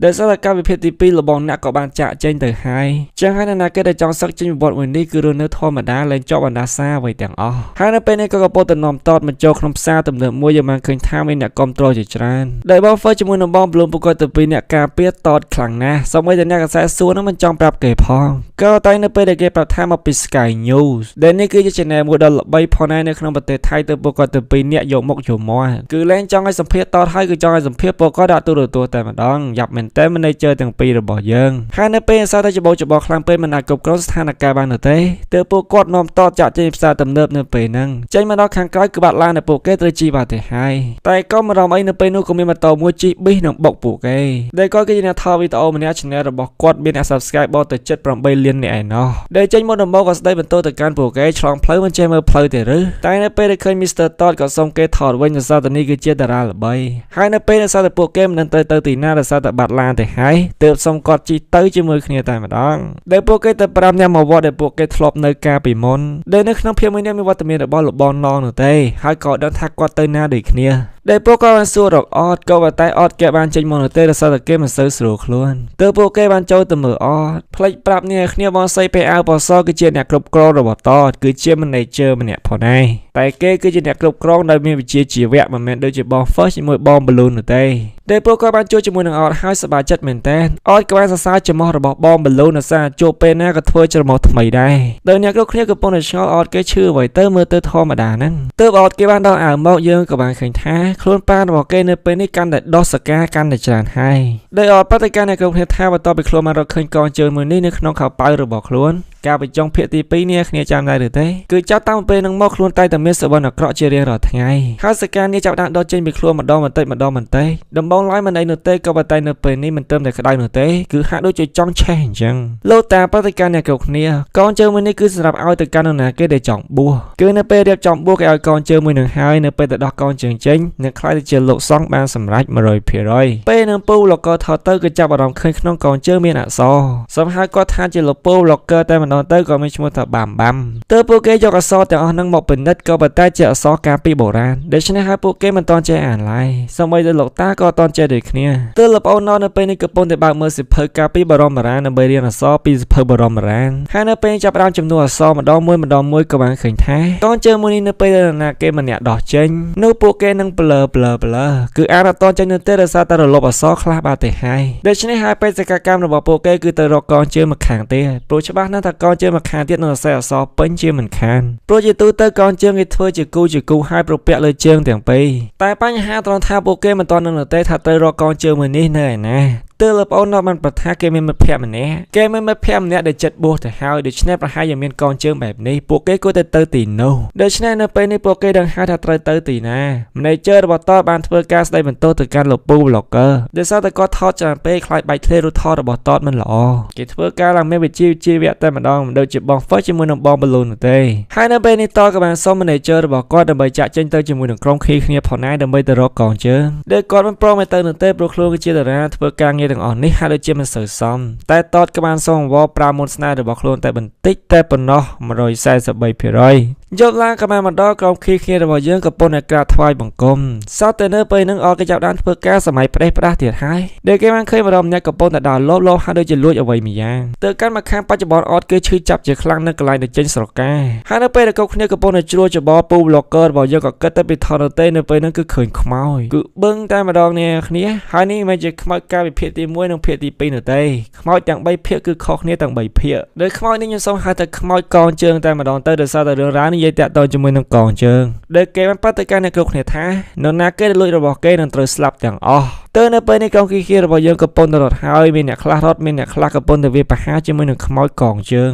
ចិនណៃអត់គេមិនអាចទៅណាបានទេសារតែគេកំពុងតែឈឺពោះជាខ្លាំងហើយនៅពេលនេះពួកគេក៏បានឃើញថាខ្មោចនឹងគឺពិតជាបាត់កងជើងមកខាងពិតមែនដោយខ្មោចនឹងក៏បានធ្វើបាបលោកប្អូនណតផងដែរហើយនៅពេលនេះក៏ទាញព្រះទម្លាក់លើលោកប្អូនណតតែក៏បានគ្នាជួយទប់ជាន់ក៏មិនលោកប្អូនណតមកដល់បច្ចុប្បន្ន2024នេះមិនសង្ហាដូចជាពេលនេះនោះទេនេះគឺជារូបថតរបស់លោកប្អូនណតថ្មីនេះគាត់ក៏ល្បីផងដែរនៅក្នុងប្រទេសថៃគាត់ចេះច្រៀងទៀតផងនរណាគេខ្លះគឺជា fan របស់គាត់អាច comment ខាង comment ដោយអត់គេមិនអាចទ្រាំមើលមិត្តភក្តិរបស់ខ្លួនរកការជឿចាប់ដោយសារតែគេនោះទេទើបបាននិយាយជាមួយនឹងខ្មោចតែម្ដងឯងចង់បានកងជើងនេះមែនទេមកយកវាពីយើងមកគឺពិតជាទំនេរខ្លាំងមែនតើហៅខ្មោចមកយកពីខ្លួនទៅខ្មោចក៏ជើងចង់ហក់ទៅសម្រាប់អត់តែកូននេះក៏បានយករូបប្រពុតបរិមាប្រឆាំងជាមួយនឹងខ្មោចធ្វើឲ្យខ្មោចចាក់ចេញនៅពេលនោះទៅរួចផុតមួយគ្រាទៅឡើងក្បាលមកដល់ពួកគេមិនដឹងជានៅទីណាទីណីនោះទេអរគុណទៅដល់រូបប្រពុតបរិមាដែលបានជួយពួកគេការប្រយុទ្ធមិញហើយនៅពេលនេះពួកគេកំពុងតែឆ្ងល់ហើយដោយសារតែការប្រយុទ្ធមិញពួកគេឮថាខ្មោចចង់សងសឹកពួកគេចំនួន4នាក់តែគ្នារបស់ពួកគេគឺមានលើសពី4នាក់ដូច្នេះហើយមិនទាន់នៅទេថានរណាគេខ្ល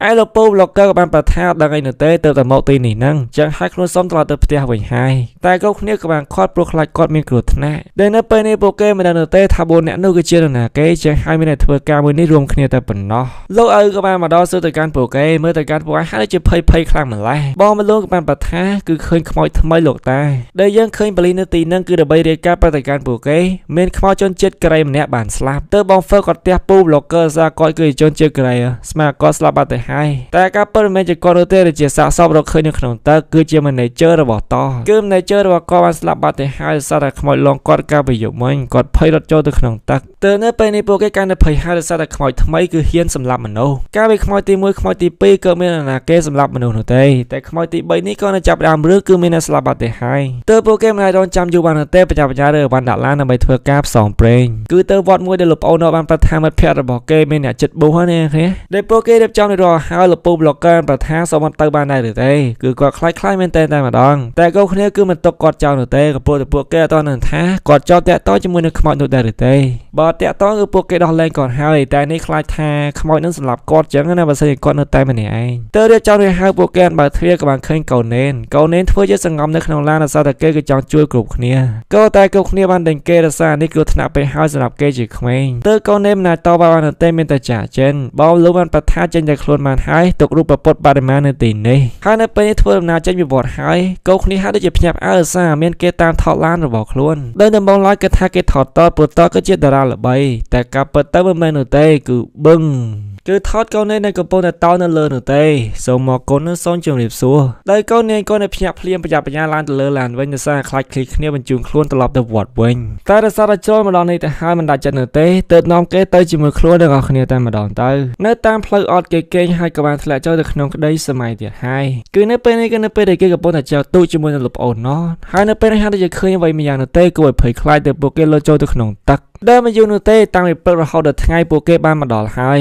ដែលនេះគឺជាមិត្តភក្តិរបស់លោកប្អូនណោះដែលគេមានឈ្មោះថា Kid Day គេគឺជាតួអង្គម្នាក់ដែលឆ្លាតនិងល្ងងក្នុងពេលជាមួយគ្នាដោយបង First ជាមួយនឹងបង Blue ក៏នៅឃើញគេញញឹមញញែមទៀតហើយដែលមុននឹងចាប់ផ្ដើម Kid Day បានប្រតិកម្មនឹងគ្រប់គ្នាថាការងារមួយនេះគឺពិតជាបថុយជាមួយគ្រោះថ្នាក់ដូច្នេះពួកគេគួរតែមានសេវាកម្មរ៉ាប់រងអាយុជីវិតចឹងហើយបើសិនជាពួកបងមានបញ្ហាអ្វីផ្សេងលុយនឹងធ្លាក់មកលើខ្ញុំបង First ជាមួយបង Blue បានប្រថាអូខេចាប់អារម្មណ៍តើក៏តែអត់មានកដាស់ផងហ្នឹង Kid Day ក៏បានយកกระดาษចេញមកបង First ក៏បានប្រថាអត់មានប៊ិចផងនឹងផ្លិចយកប៊ិចមក Kid Day ក៏បានយកប៊ិចចេញមកហើយមានគ្រប់យ៉ាងទៅហើយបង First ក៏បានប្រាប់ទៀតថាមិនយកមើលមិនឃើញនៅទេត្រូវការភ្លើងទៅគេមានភ្លើងត្រៀមសម្រាប់គាត់ទេនិយាយទៅអូននឹងឆ្លាតតែម្ដងឆ្លាតដូចឆ្កែអញ្ចឹងដែលបន្តធ្វើការចុះហត្ថលេខាឲ្យ Kid Day បានប្រតិកម្មអ្នកគ្រប់គ្នាគេដឹងថាកូនប្រុសរបស់លោកពូម្នាក់នឹងទៅបួននៅវត្តណានោះទេលុះតែឆែកមើលទូរស័ព្ទរបស់គាត់ទើបដឹងពួកគេក៏សួរទូរស័ព្ទនៅឯណា Kid Day បានប្រថាទូរស័ព្ទនៅក្នុងក្តារមឈូសចាហើយអ្នកដែលទៅយកនឹងកិច្ចមិនផុតនោះទេគឺបង First ជាមួយនឹងបង Balloon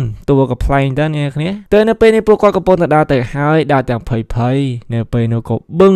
ដល់ពួកគេចូលទៅហើយរៀបនឹងចាប់ផ្ដើមទៅហើយពេលនោះអាចារ្យក៏បានមកដល់បង First គាត់ក៏យំបង Balloon ក៏យំតាមដែលគេថាប្រហែលជាបង First ចង់ឲ្យគាត់បន្លងខ្លួនធ្វើជាកូនរបស់សាកសពហើយកាលពិតទៅបង First គាត់គៀបដៃយ៉ាងនេះគ្នាហើយរសើរតែពួកគេយំសំខ្លាំងមែនតើជាពិសេសបង First តែម្ដងយំពីការឈឺចាប់គៀបដៃពិតទៅលោកអាចារ្យជឿពួកគេនឹងយកប្រួយពួកគេនៅជាមួយនឹងសាកសពជាលើចុងក្រោយដោយសារតែពួកគាត់ទៅពីនេះក៏ហៅថាជាសាច់ញាតិចឹងហើយអាចារ្យពួកគាត់ស្លៀកពាក់បែបនេះអ្នកគ្នាកុំឆ្ងល់អីហើយនៅពេលនេះបងមលងក៏កំពុងតែរាវមើលហើយតែណាទៅទូរស័ព្ទរកឃើញរបស់ដំបងគេគឺជាមីក្រូទៅវិញសង្ស័យគាត់ចូលចិត្តច្រៀងមើលទៅហើយនៅពេលនេះគឺឃើញទូរស័ព្ទហើយតែពេលនោះអាចារ្យក៏បានមកតន់ទៅពួកគាត់ទៅពីអ្នករត់ទៅពេលនឹងទាំងអស់គ្នាបន្ទាប់បានទូរស័ព្ទហើយពួកគេចាប់បានធ្វើដំណើរបន្តទៅទៀត Kid Day គឺពលឆៃមើលទូរស័ព្ទរបស់គាត់ហើយនៅពេលនេះគេដឹងផងដែរថាវត្តមួយនោះនៅទីណាគឺនៅទីនេះតែដោយសារតែជារឿងខ្មោចទៅមានខ្មោចឡងពូឡូកឺបានបត់ចង្កោចូលទៅក្នុងព្រៃនៅពេលនេះឡានគឺធ្វើដំណើរលេងទៅមុខបាត់ទៅហើយពួកគេបានធ្វើដំណើរលើថ្មើរជើងដោយសារតែខ្លាចខ្មោចមកតាមតាន់តែនៅពេលដែលពួកគេកាន់តែរត់ខ្មោចគឺកាន់តែមកតាមពួកគេ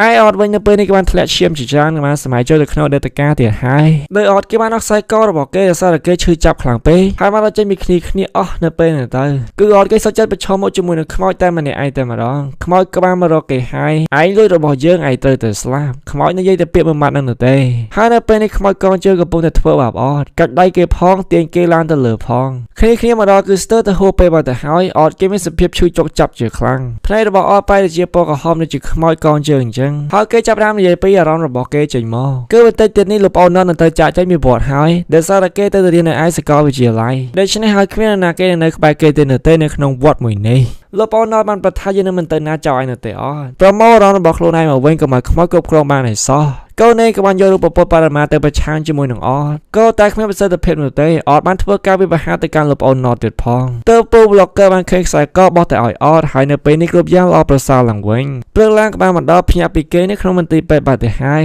ยออดใช้เมื่อกระบอกบอกเคลื่อนเพลียประตูกองเชื่อในตีนี้แต่บ้านเคยเตะปัญญาญาแต่เราเนี่ยกลุ่มเนี่ยบองเฟอร์กบานประทับประหายเจเนจมวยหนังปูบล็อกเกอร์เติมอ่อนปัญญาแต่ดักกอดพอสได้เป็นตัวแต่การกอดพองถักกอดลุยจะบอกคล้วนแต่การเปิดเต้นในหลบเอานอแต่ตัวคล้วนเตยได้ออดเกมแม่มาดองท่าเนี่ยกลุ่มเนี่ยจังลุยจะบอกเกนเตยก็แต่ก็เจอท่านั่นนะเกเดปักกองเจอมือนี้แต่ใดตัวเนื้อพวกเกนเตยจบตัวหลงบ้านโดยจีคล้วนจังคือคล้วนจังอันเนี่ยกลุ่มเนี่ยตัวหลงบ้านได้ซาแต่คล้วนภายในปีนี้เอาวันเพื่อการสมตัวเนี่ยกลุ่มเนี่ยเชื่อไปใส่บอลเฟอร์จมือหนังบอลบอลลูนโปรเกตทรอมใหญ่แต่การพวกกอแต่ปีเนี่ยท่าจีเนี่ยบังกอปัญหาในขนมว่าแต่ในปีนี้คือจะเกนเตยจีเนี่ยบังกอปัญหาบอลเฟอร์จมือหนังบอลลูนประท่าก็มารอมไอแต่ตั้งสมาร์ทได้อย่างเรื่องมอมบางมันเจอเตยขโมยอย่างเจ้าไว้ให้ในเพื่อบาปุ๋ยยังจังนายก็เน้นคือมีระบบตรองได้บนใต้มันสลับหนุ่เตยออดก็ว่ามันทรงตัวผ่อนให้ภายในปีนี้ก็เน้นมันบรรทอนหนาจมูกหนึ่งกลมคณีไล่โปรเวเปอร์จะมีกรุธนะเหมือนเต้นสำหรับเกย์เตอร์ในปีนี้กลมระบบเยอะซอเตินแต่ประมวยเนี่ยใต้ปนเนาะตามปีนี้จมูกหนึ่งต่อได้ตอนในปีนี้เกย์ปนโจรถยนต์ระบบปูเกย์ได้ในยัยท่าโจรถยนต์ปูเกย์ก็มันเตยได้คือยกมาเส้นมาดักในเรือรถยนต์ไว้เตี้ยแต่มาดองเอาแต่เติมมกคือจีบาให้ได้ในปีนี้ปูเกย์มีรถยนต์ในใบบรรทอนหนาแต่เตี้ยโลปูบล็อกเกอร์ระบบเยอะประท่าสมอเตอร์บานได้หรือเตยคือสมอเตอร์เราเขาแต่มาดองคลายสลับเหมือนเต้นเตอร์บองเฟอร์จมูกหนึ่งบอมรวมเชื่อมโยงแต่การปวดคอไม่ปวดคอจ้องไอแต่สลับถึงออกเนี่ยเตยเจ้าสัญญาเกย์คือเชื่อมหนุ่มเนี่ยเขาจะน้องมนุษย์บุญเนี่ยเนื้อเปย์ก็เนื้อเนี่ยจะว่าจะขโมยกองเจอเตอร์สลับก็ยังเงี้ยซัวจีเหมือนกันนี่ฮะยี่ก็ได้บดอนระบบปวดเกย์เตอร์เนื้อเปย์ในปวดเกย์กันตอนนาเตอร์แต่ออกเนี่ยจำนวนประปีเนี่ยโดยจีฉลองพมพรฉลองสอกพอเนื้อเปย์นี่ก็บ้านมาดอบอดให้เปย์ได้มาดอกับบ้านซื้อตะการหลบบอลในตีนี้แต่ในขนมวันมือนี้เป็นกองเจอแบบนี้แต่เตยหลบบอลกับบ้านประถามเมียนเตอร์เนื้อเปย์นี่ปวดเกย์ตัวบ้านกองเจอมือกูแต่มาดองหากปวดเกย์กับบ้านสุดเตี้ยตามเมตีตั้งกันไหลหน้าได้จับบอดร้านด้วยจิตตีนี่แต่เตยเตอร์หลบบอลปฏิการปวดเกย์มันต่อดำน้ำมันต่อตัวเตี้ยก็แต่ก็ได้ตีปีระบบปวดเกย์มันเสือสัวลายเดือดซาเตอร์ทั่วดำน้ำได้ทำไมเจอเด็กก็ในจอเลยทำเอาเพลียมออดเกย์บ้านประท่ากันไหลนี่ก็เกย์ทลบจุดสอบผ่อนไอคือในตีนี้ฮะเกย์บ้านเคยมาดมเนี่ยรถจะยังปัญญาได้ซาแต่เมียนเนี่ยตามก้อนให้กันไหลตามมือนี่คือจึงไหลได้หลบเอาน็อตจมูกหนึ่งคล้นหลุดจดตักได้ออดเนื้อไปนี่อาการเกย์การทนทนมันอาจได้แต่หมดบานเตี้ยเตยเตอร์กรุ๊ปเนี่ยใจเพลิดเนี่ยนำไปตามรอบกองเจอมาขังเตี้ยโปรกองเจอในโลตาแต่การปวดเกย์มือกู้ของบ้านมันนี้ออดเมียนซ้อนในข้างขนมหนังลายจะให้ขมิ้นไปย่อยสำหรับปวดเกย์ร้อยเลยแต่ปวดเกย์เราเคยกองเจอมาขังเตี้ยเดเมียนซ้อให้เตยเครียดจมูกหนึ่งกองเจอในบ่อออดเนื้อไปนี่ได้ปวดเกย์เราไม่สู้เนี่ยได้เคยนึกคือจะบอมเฟิร์สจมูกหนึ่งบอมบอลลูนปวดเกย์กับปนในเคยกรงจังมวยบอมบอลลูนก็สบายใจคลายมาเต้แต่ซาตะเกิดแท้กรงจังนี่คือจะกรงจังได้หนึ่งเซอร์เจ้าแต่เมียนแต่มาดองตัวอ่องบอมบอลลูนนั่งคือเชื่อกับปูมันนู้เตอร์บอมเฟิร์สเตียกบ้าเราบอกว่าจังได้หนึ่งเซอร์น้ามันในตีนี้โปรเกย์บ้านเจ้าแต่เมื่อไฮในปีนี้ก็ใจพอดไฮก็โปรแต่โปรเกย์บ้านเคยกองเจอหมวยนี้เดี๋ยวโปรก็แต่ปีนี้มันเห็นยกกองเจอมันเตอร์ซาแต่คลายขมายหรือปอนอนมาดอมันยกกองเจอนั้นเตอร์แต่มาดองได้ก็ปนได้สบายใจแต่เป็นนุกบบึ้งคือคล้ายก็ปนแต่เตียงก็ได้ปฏิการก่อท้าไอ้ลุยเราบอกยังไงเตอร์แต่สลาบหากเกย์บ้านมันใจได้เราบอกเกย์มาเตียดพองโดยจินนี่อันเจ้เตอร์ในปีนี้ก็ปนแต่รถไฮเตียงเนี่ยขมิ้นจเรื่องเนี่ยจงลือคือรถแต่งออกเนี่ยบอมบอลลูกับการประทับอะไรอย่างเต้นไปทางไงยังก็ในยอรูปปปารณาประชาชนจมูกในขโมยเตอร์คือบานไฮก็ตายในไปในเมื่อรูปปปารณาคือบาดเตียดบาดเตะไฮเตอร์ในไปนี่มันได้ประชาชนจมูกในขโมยบานเตอร์คือมีรถตั้งไปทางไงเราหดโดยยบโดยโปเกตงออกเนี่ยรถจมูกในเคลียมาดอรุ่มพนมมวยในไปนั่นกับบางเคยมาดูมันเนี่ยบอมบอลลูกับการสู้แต่โลกก็เชื่อประสองเป็นเต้แต่บอมเฟอร์กับการประทับมันดอดำหนักการนี้ให้นาจะสู้จังเต้ก็จะสู้ทางแต่โลกก็เชื่อมนุษย์หรือกับขโมยได้ระบอมก็เชื่อมนุษย์เต้มันหนูสดให้ก็เชื่อโลกซองมาอองพอในได้ก็นั้นถ้าออนในไปนี่ก็ปวดแต่เมียนปัญหากับการเพียบบ้านออเตียดพองออดกับบ้านนอกก้นให้ก็กระซ่อมกองเจอไปออได้ออดเกจ้าอันเตอร์ซาตะเกมันตอนตกเจ็ดให้นางมัวกิคลายทานน้อมซอยตะดอหลดซองก็แต่ระบอมประทับในเตอร์กับบ้านโยตเมื่อได้ให้ก็ซอยก็ปวดแต่ก็นั้นถ้ากองเจอมือนี้คือจะการมันเสร็จเนยนะคือการมันเสร็จเนยเลยวัดกับปูพนมหนูเองได้มันต้นในดันทันเนยนะเตอร์ก็ทางเดินไปวัดเตียดพองคือใกล้มดวัดในเลือกับปูพนมนั่นคือเมียสตัดเนี่ยมวยเดแต่ทั่วบ้านไปเจียปวดร้อนเราได้แทงมือไปเจียจังกับบ้านในมณประสอบหมู่อ่องมันในตีนี้ได้ไม่ก็ช่วยสนุนจมูกในสตัดเนี่ยได้แค่หาสตัดเนี่ยท่านนากาได้ประสอบหมู่อ่องนี้ก็บ้านไปเจ้าสตัดเนี่ยนากาบ้านสำไร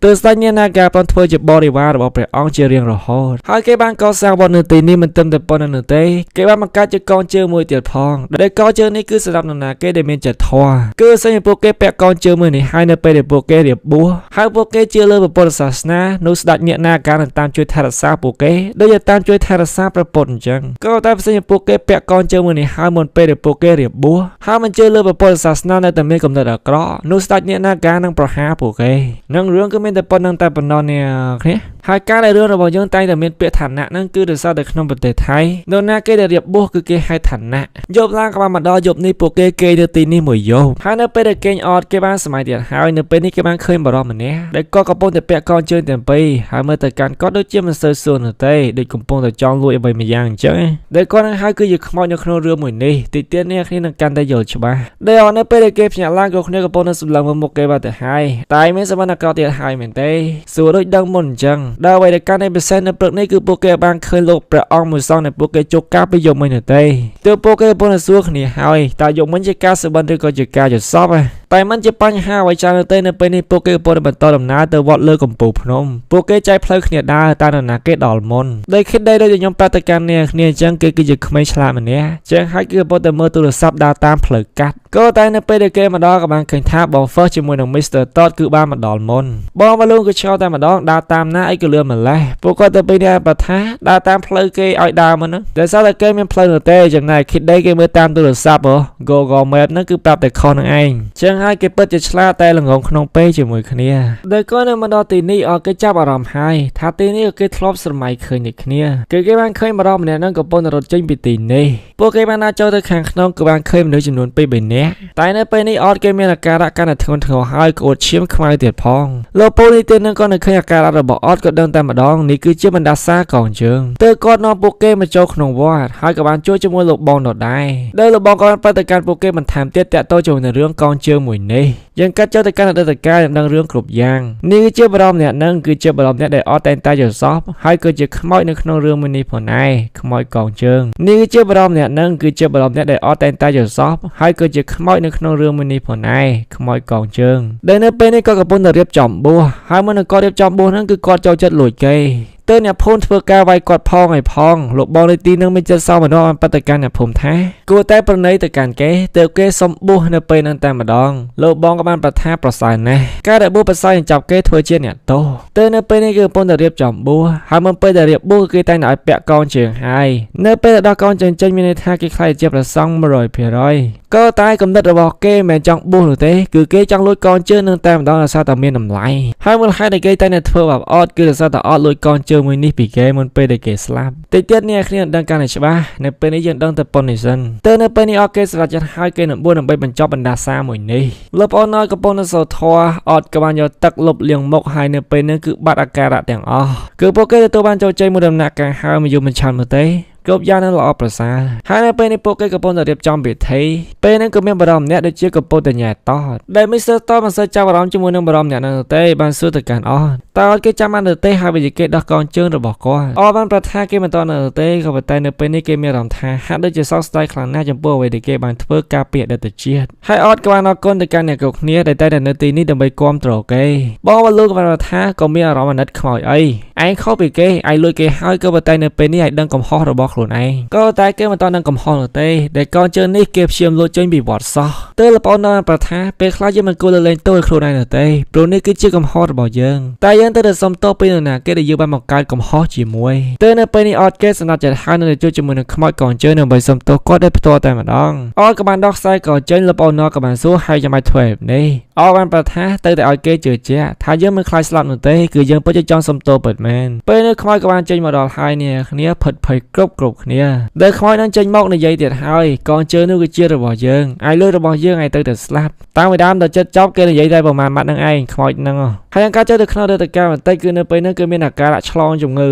ដែលលោកតាក៏បានឃើញកងជើងប្រាប់គេយកកងជើងទៅកន្លែងដើមវិញទៅតែគេមិនប្រថានោះទេកងជើងនេះគឺជារបស់ខ្ញុំហើយខ្ញុំស្លាប់ទៅជាមួយនឹងវាគេពិតជាចង់បានកងជើងមួយនឹងខ្លាំងមែនតើហើយដែលយើងបាននឹងហើយថាដិតជាតិពួកគេទៅពេលអ្នកនេះគឺពូកែលួចរបស់សាកសពទើបពួកគេឃើញកងជើងស្អាតលួចកងជើងរបស់សាកសពនៅពេលហ្នឹងទៅតែគាត់ក៏បានភ្ញាក់ឡើងដើម្បីចាប់ពួកគេគឺគាត់តស្លាប់នោះទេចឹងហើយបានជាគាត់ដឹងទើបពួកគេឲ្យចេញពីគាត់បងហ្វឺជាមួយនឹងបងប្លូនក៏ជួយការពារ ពីផងដែរហើយសារពួកគេធ្វើការវាប្រហារគ្នាទៅវិញទៅមកនៅពេលនឹងបង First ក៏បានសម្លាប់គាត់ចឹងហើយមនុស្ស4នាក់ដែលគាត់ចង់សងសឹកនឹងគឺជាគ្នារបស់យើងមានលោកប្អូន Not មាន Odd មានបង First ជាមួយនឹងបង Balloon បង First ជាមួយនឹងបង Balloon គ្រប់ភាគតែម្ដងទៅនៅពេលនេះខ្មោចមិនអត់ឲ្យOdd នៅទេគឺចង់សម្លាប់Odd មុនគេបន្ទាប់មកអ្នកផ្សេងទៀតតែពេលនោះលោកបងក៏បានមកដល់ខ្មោចក៏ខឹងជាមួយនឹងលោកបងផងដែរលោកបងជួយពួកគេតែមិនជួយខ្ញុំនោះទេលោកបងបានប្រថាយើងជួយអស់ពីសមត្ថភាពហើយតែឯងមិនជួយខ្លួនឯងគឺគាត់នឹងហើយគឺជាអ្នកបំបួសខ្មោចក៏តែខ្មោចគឺមានចិត្តលោភលន់ចង់លួចរបស់គេរបស់ឯងហើយសារតែគេពាក់កងជើងមួយនឹងតែគេមិនគោរពពុទ្ធសាសនាគេនៅតែមានគំនិតអាក្រក់ទៅស្ដេចមាននាការចង់វាប្រហារគេ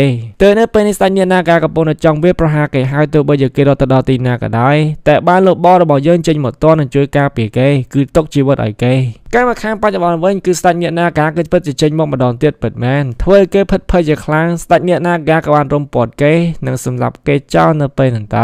គ្រប់យ៉ាងក៏ល្អប្រសើរឡើងវិញណតរបស់យើងនៅពេលនេះបំពោះបាន 100% ហើយដែលពេលទី3គឺមានតែប៉ុណ្្នឹងតែប៉ុណ្ណោះសិនអ្នកគ្នាចិត្តកុំភ្លេចជួយ like subscribe វីដេអូនេះម្នាក់មួយផងដែលចង់ក្រោយគឺពួកគេមកលេងពិធីគេធ្វើនៅក្នុងវត្តចឹងណាតែនៅពេលហ្នឹងលពូលោកគាត់ផុសត្រូវទៅក៏បានឃើញថាមាននរណាគេនៅទេក៏ពុទ្ធតាចូលទៅក្នុងទឹកទៅពួកគេក៏បានទៅមើលហើយនៅពេលហ្នឹងពួកគេក៏បានឃើញថាមនុស្សទាំងអស់ហ្នឹងទៅលាយទៅអស់តែម្ដងគឺនៅសល់តែបដម្នាក់តែប៉ុណ្ណោះដែលបដម្នាក់ហ្នឹងហើយគឺជាបដម្នាក់ដែលនិយាយលេងជាមួយនឹង Mr. Todd គេប៉ះទៅកាន់ Mr. Todd ថាជួបគ្នាឆាប់នេះហើយមុននឹងចត់មែនតើហ្នឹងគឺអត់កំពុងតែឲ្យខ្សែកហ្នឹងទៅកាន់អ្នកគ្រប់គ្នាទៀតហើយយើងនឹងហៅការវិភាគទី2គឺអត់យកខ្សែកមួយនេះហើយភាគទី3គឺគេមានបញ្ហាចឹងហើយនៅពេលនេះអត់ចង់មាននរណាគេយកខ្សែកមួយនឹងឡើយគឺមានតែ Mr. Todd តែប៉ុណ្ណោះគាត់យកដើម្បីឲ្យអ្នកគ្រប់គ្នាទេក៏ប៉ុន្តែអ្នកគ្រប់គ្នាគឺអត់មាននរណាគេយកចឹងហើយភាគទី4គឺបង្ហាញតាក់ទងជាមួយនឹង Mr. Todd ច្រើនជ្រាបសួរនៅបារប្រហែលហ្នឹងរឿងថ្មីឬជាថ្មីទងក៏ថ្មីដូចខ្ញុំអ្នកសម្ដែងដែរថ្ងៃនេះវាជួបគ្នាជាមួយរឿងអ្នកគ្នាទន្ទឹមរង់ចាំអស់ជាយូរមកហើយគឺរឿងខ្មោចរបស់អ្នកភាគទី4ហ្នឹងកុំឲ្យខាត់ពេលយូរចូលទៅកាន់ការសម្រាយតែម្ដងទៅណាបាតែបងជាមួយនឹងបរិះម្នាក់ដែលគាត់មិនមែនជាស្រីនោះទេហើយនៅពេលនេះកំពុងតែលងទឹកសិតតែពេលហ្នឹងក៏មាននរណាគេនៅទេមកប៉ះដៃរបស់គាត់ធ្វើឲ្យគាត់ក៏ដឹងខ្លួនភ្លាមនឹងកន្លែងកាត់ហើយស្របពេលនោះទៀតក៏មានបរិះម្នាក់មកជួយគាត់តែម្ដងតែការពិតគឺជាខ្មោចរបស់អ្នកនោះទេខ្មោចរបស់អ្នកនេះគឺជាខ្មោចរបស់អ្នកភាគទី4ខ្មោចរបស់អ្នកនីមួយគឺខុសគ្នាទាំងអស់តើនៅរឿងរបស់យើងក៏បានមកហៅពីអ្នកភូមិកំពុងតែធ្វើពិធីអ្វីម្យ៉ាងនេះគឺជាបរិះម្នាក់កាលពីផ្ដើមរឿងអមាញ់វិញហ្នឹងគេគាត់នឹងប្រាប់យើងបន្តិចបន្តួចតែប៉ុណ្ណោះដែលយើងមិនតន់ថាគេប្រាប់ពីអ្វីឡើយមិនជួននៅពេលនេះក៏កំពុងតែថតរូហើយនេះគឺជាបង First ជាមួយនឹងបង Balloon ពួកគាត់ទៅពីអ្នកមានមុខគ្រប់ភាគតែម្ដង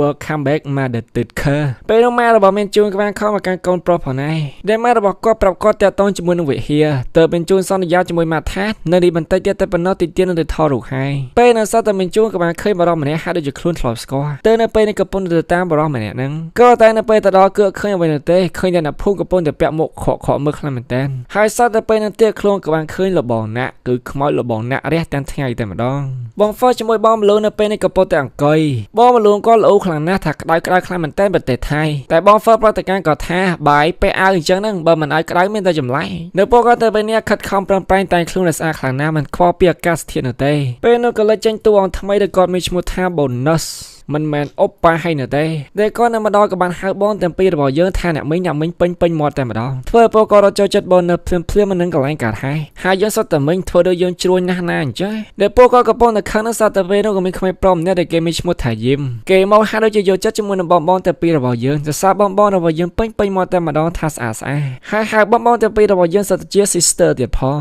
ងគេប្រកាសយកចិត្តខ្លាំងណាស់ក៏តែបណ្ដំលុបផលិតផលនោះទេតែនៅពេលនេះកំពុងតែគិតលុយតែបង Balloon ក៏ចាញ់បោកប្រុសស្អាតនោះទេគឺគាត់នឹងមិនទិញគេឡើយកុំចង់បោកឲ្យសោះទោះបីគាត់នៅប្រទេសខាងក្រៅយូរពិតមែនតែគាត់នៅតែដឹងច្បាប់ប្រទេសថៃគាត់ក៏ទាញទូរស័ព្ទបើ Google មើលតែម្ដងប្រតិកម្មយឹមថាបោកប្រាក់ឲ្យគេទិញបែបនេះគឺត្រូវសងទៅ 60,000 បាតឯណោះតែយឹមក៏បានស្រែកផ្អើលអ្នកភូមិវិញក៏ពោលតែបង Balloon មិនប៉ះពាល់ខ្លួនប៉ារបស់គេគឺអំពានលើគេបើគិតពីលុយវិញគឺសងទៅ 20,000 បាតឯណោះតែមិនណាឈ្នះយឹមបានទេមានតែឲ្យលុយគេតែប៉ុណ្ណោះបង Balloon ក៏មានលុយនៅទេទៅបង First ជាអ្នកចេញលុយបង First ជាមួយនឹងបង Balloon បន្ទាប់ពីនឹងក៏បានមកទិញនំញ៉ាំតែរសារគាត់រវល់និយាយគ្នានៅពេលហ្នឹងគឺមានចោលឆក់កបោរបស់បង Balloon បាត់ទៅហើយទៅនៅពេលនេះកំពុងតែស័យថាចោលចំណាយចោលមួយក្បាលហ្នឹងក៏បានបោកជាមួយនឹងបរិះម្នាក់ហើយគេក៏បានរើកបោនោះទេបរិះម្នាក់ហ្នឹងក៏បានរើកបោបងរបស់យើងចូលទៅដល់ក៏បានទាត់គេផងវាយគេផងតែការពិតទៅនេះគឺជាណត់នឹងឯងគឺជាមិត្តភក្តិរបស់ពួកគាត់គ្នានៅចាំណត់ដែរទេទៅនៅពេលនេះពួកគេក៏បានជិះឡានមកជាមួយគ្នាតែម្ដងទៅដែលនេះជាផ្ទះរបស់តាមិនជូននៅពេលដែលគេកំពុងតែរើសម្លៀកបំពាក់នៅពេលហ្នឹងគេស្ដាប់ទៅលើសម្លេងចម្លែកគេងើទៅមើលបងជួជាមួយនឹងបង Balloon ហាក់ដូចជាបានលើសម្លេងមួយនោះទេទើបធ្វើឲ្យគេមានអារម្មណ៍ភ័យព្រួយតែម្ដងដែលនៅ ក្នុងបន្ទប់របស់គេគឺមានអ្នកពីរក្បាលជាមួយនឹងត្បូងគុជមួយដែលនៅក្នុងរឿងគេឲ្យឈ្មោះថា Intertwine Naga ឯមានជូនក្បាលផ្ទះមួយដែលយើងមិនតន់ថាជាផ្ទះរបស់នរណាគេនោះទេថ្ងៃស្អែកក៏បានមកដល់បង First ជាមួយនឹងបង Blue បានទៅរករឿង bonus ទៀតហើយពួកគាត់ក៏ធ្វើជា order បែបអរបតែម្ដងដោយសារបង bonus បានប្រថា order អ្វីក៏មានផលណែនៅទីនេះហើយដោយសារគាត់ឌឺគេខ្លាំងពេកទើបបង bonus ក៏ឌឺគាត់វិញផលណែនៅពេលនេះកំពុងតែឆ្លោះគ្នាហើយចាស់ហាងក៏ចេញមកតែម្ដងចាស់ហាងក៏មានឈ្មោះថា Perry មិនមែនអុបប៉ាហេនោះទេ Perry មកជាមួយនឹងវ័យតែម្ដងចោលអ្នកគ្រប់គ្នាចង់មានរឿងមែនទេដែលពួកគាត់សិតតែខ្លាំងដូចគ្នាតាន់ដូចគ្នាទៅនៅពេលនេះក៏បានវាយគ្នាពេញណាពេញណៃនឹងតែម្ដងដែលវាយគ្នាចូលវាយគ្នាឡើងពេលនៅមានជូនក៏បានមកដល់ហើយនៅពេលដែលឃើញប្រុសស្អាតគឺឈប់វាយគ្នាទៅត្រឹមនឹងឯងដែលបង Perry បានធ្វើមហោបដល់ពួកគេសាបើសានោះទេចាំចេញឲ្យឆ្ងាយពីគាត់ក៏បានផងដែរទៅនៅពេលនេះក៏ធ្វើរួចហើយបងរបស់យើងក៏បានសាណត់គេសាមិនគេគឺពិតជាឆ្ងាញ់បង First ជាមួយនឹងបងលួងក៏សាផងដែរគឺពិតជាឆ្ងាញ់ពិតមែនគាត់មិនអាចប្រកែកបានទេដែលនៅពេលដែលអាហារឆ្ងាញ់ពេកទៅធ្វើឲ្យពួកគេទៅពីអ្នកត្រូវគ្នាតែម្ដងពេលនោះមានជូនបានប្រតិកម្មបង Perry ថាខ្ញុំស្គាល់ឯងដែលការប្រតិពួកគេស្គាល់គ្នាតាំងពីក្មេងៗមកម្ល៉េះដែលក្មេងប្រុសម្នាក់កំពុងតែធ្វើកាយវិការឌឺគេនៅជាមួយនឹងក្មេងប្រុសពាក់មុខម្នាក់ទៀតតែយើងមិនតន់ថាក្មេងប្រុសពាក់មុខម្នាក់នៅទីណានៅទេនៅពេលនេះហើយសារពួកគេស្គាល់គ្នាទៅនៅយប់ឡើងពួកគេក៏ផឹកនៅពេលដែលផឹកមានជូនបានប្រតិកម្មអ្នកគ្រប់គ្នាថាម៉ាក់របស់គេចង់ឲ្យគេទៅមើលនៅវិហារដែលគាត់ទៅលើវិហារនៅក្នុងភូមិនេះភ្លាមបង Perry ជាមួយនឹងបង Bonus ហាក់ដូចជាដឹងរឿងអ្វីម្យ៉ាងក៏តែពួកគាត់មិនតន់ហ៊ានប្រាប់នៅទេតែនៅពេលនេះក៏លើកចូលផឹកសិនទៅយប់ឡើងក៏បានមកដល់មានជូនគេកំពុងតែគេបានធ្លាក់ចូលទៅក្នុងក្តីសុបិននៅពេលនេះគេបានឃើញក្មេងប្រុសពីរនាក់កំពុងតែលេងប៉ៅស៊ីនសុំហើយពួកគេក៏លេងរត់ពួនចឹងទៅរាប់1 2 3 4 5តែសត្វទៅពេលនោះក៏មានក្មេងប្រុសម្នាក់ឈរពីក្រោយមានជូនតែម្ដងមានជូនគេក៏បានដឹងខ្លួនតែពេលនោះគេក៏បានឃើញនរណាគេនៅតែកំពុងតែដើរចេញផ្ទះរបស់ពួកគេពាក់មុខទៀតផងទៅគេក៏ចេញទៅមើលហើយនៅពេលនេះក៏បឹងគឺឃើញខ្វាយភ្លាមនៅនឹងកន្លែងកាត់ហើយពេលដែលគេបាត់ទ្វារក៏បានឃើញស្រោមមកពេលដែលគេរើស្រោមមកមើលសាប់តែស្រោមមកមានភ្នែកភ្លាមនៅនឹងកន្លែងកាត់ហើយធ្វើគេផិតភ័យជាខ្លាំងហើយនៅពេលនេះក៏មានស្រោមមកមួយធ្លាក់ជាប់មុខរបស់គេមិនអាចដកចេញបាននោះទេហើយនៅពេលដែលគេខំប្រឹងដកចេញមុខរបស់គេក៏របកចេញមកសិតតែឈាមតែម្ដងស្រោមមកនឹងក៏ចាប់ផ្ដើមចេញរូបរាងមកហើយគេក៏ចូលមកសម្លាប់មីនជូនរបស់យើងធ្វើឲ្យគេដឹងខ្លួនតាំងពីព្រឹកវិញទៅពេលថ្ងៃទី1នោះទេខ្មោចលំប៉ុណ្ណឹងបាត់ទៅហើយដែលមីនជូនក៏មានអារម្មណ៍ថាមុខរបស់គេឈឺមិនតិចបន្តួចផងដែរនៅពេលនេះពួកគេក៏បានទៅវិហារមួយហ្នឹងដល់វិហារមួយនេះគឺបាក់បែកអត់ទៅហើយអត់តមាននរណាគេជួសជុលនោះទេបងមលងក៏នៅឃើញភ្លាមបានប្រតិកម្មអ្នកគ្រប់គ្នាថាចាំបាច់ជួសជុលធ្វើអ្វីធ្វើថ្មីតែម្ដងទៅ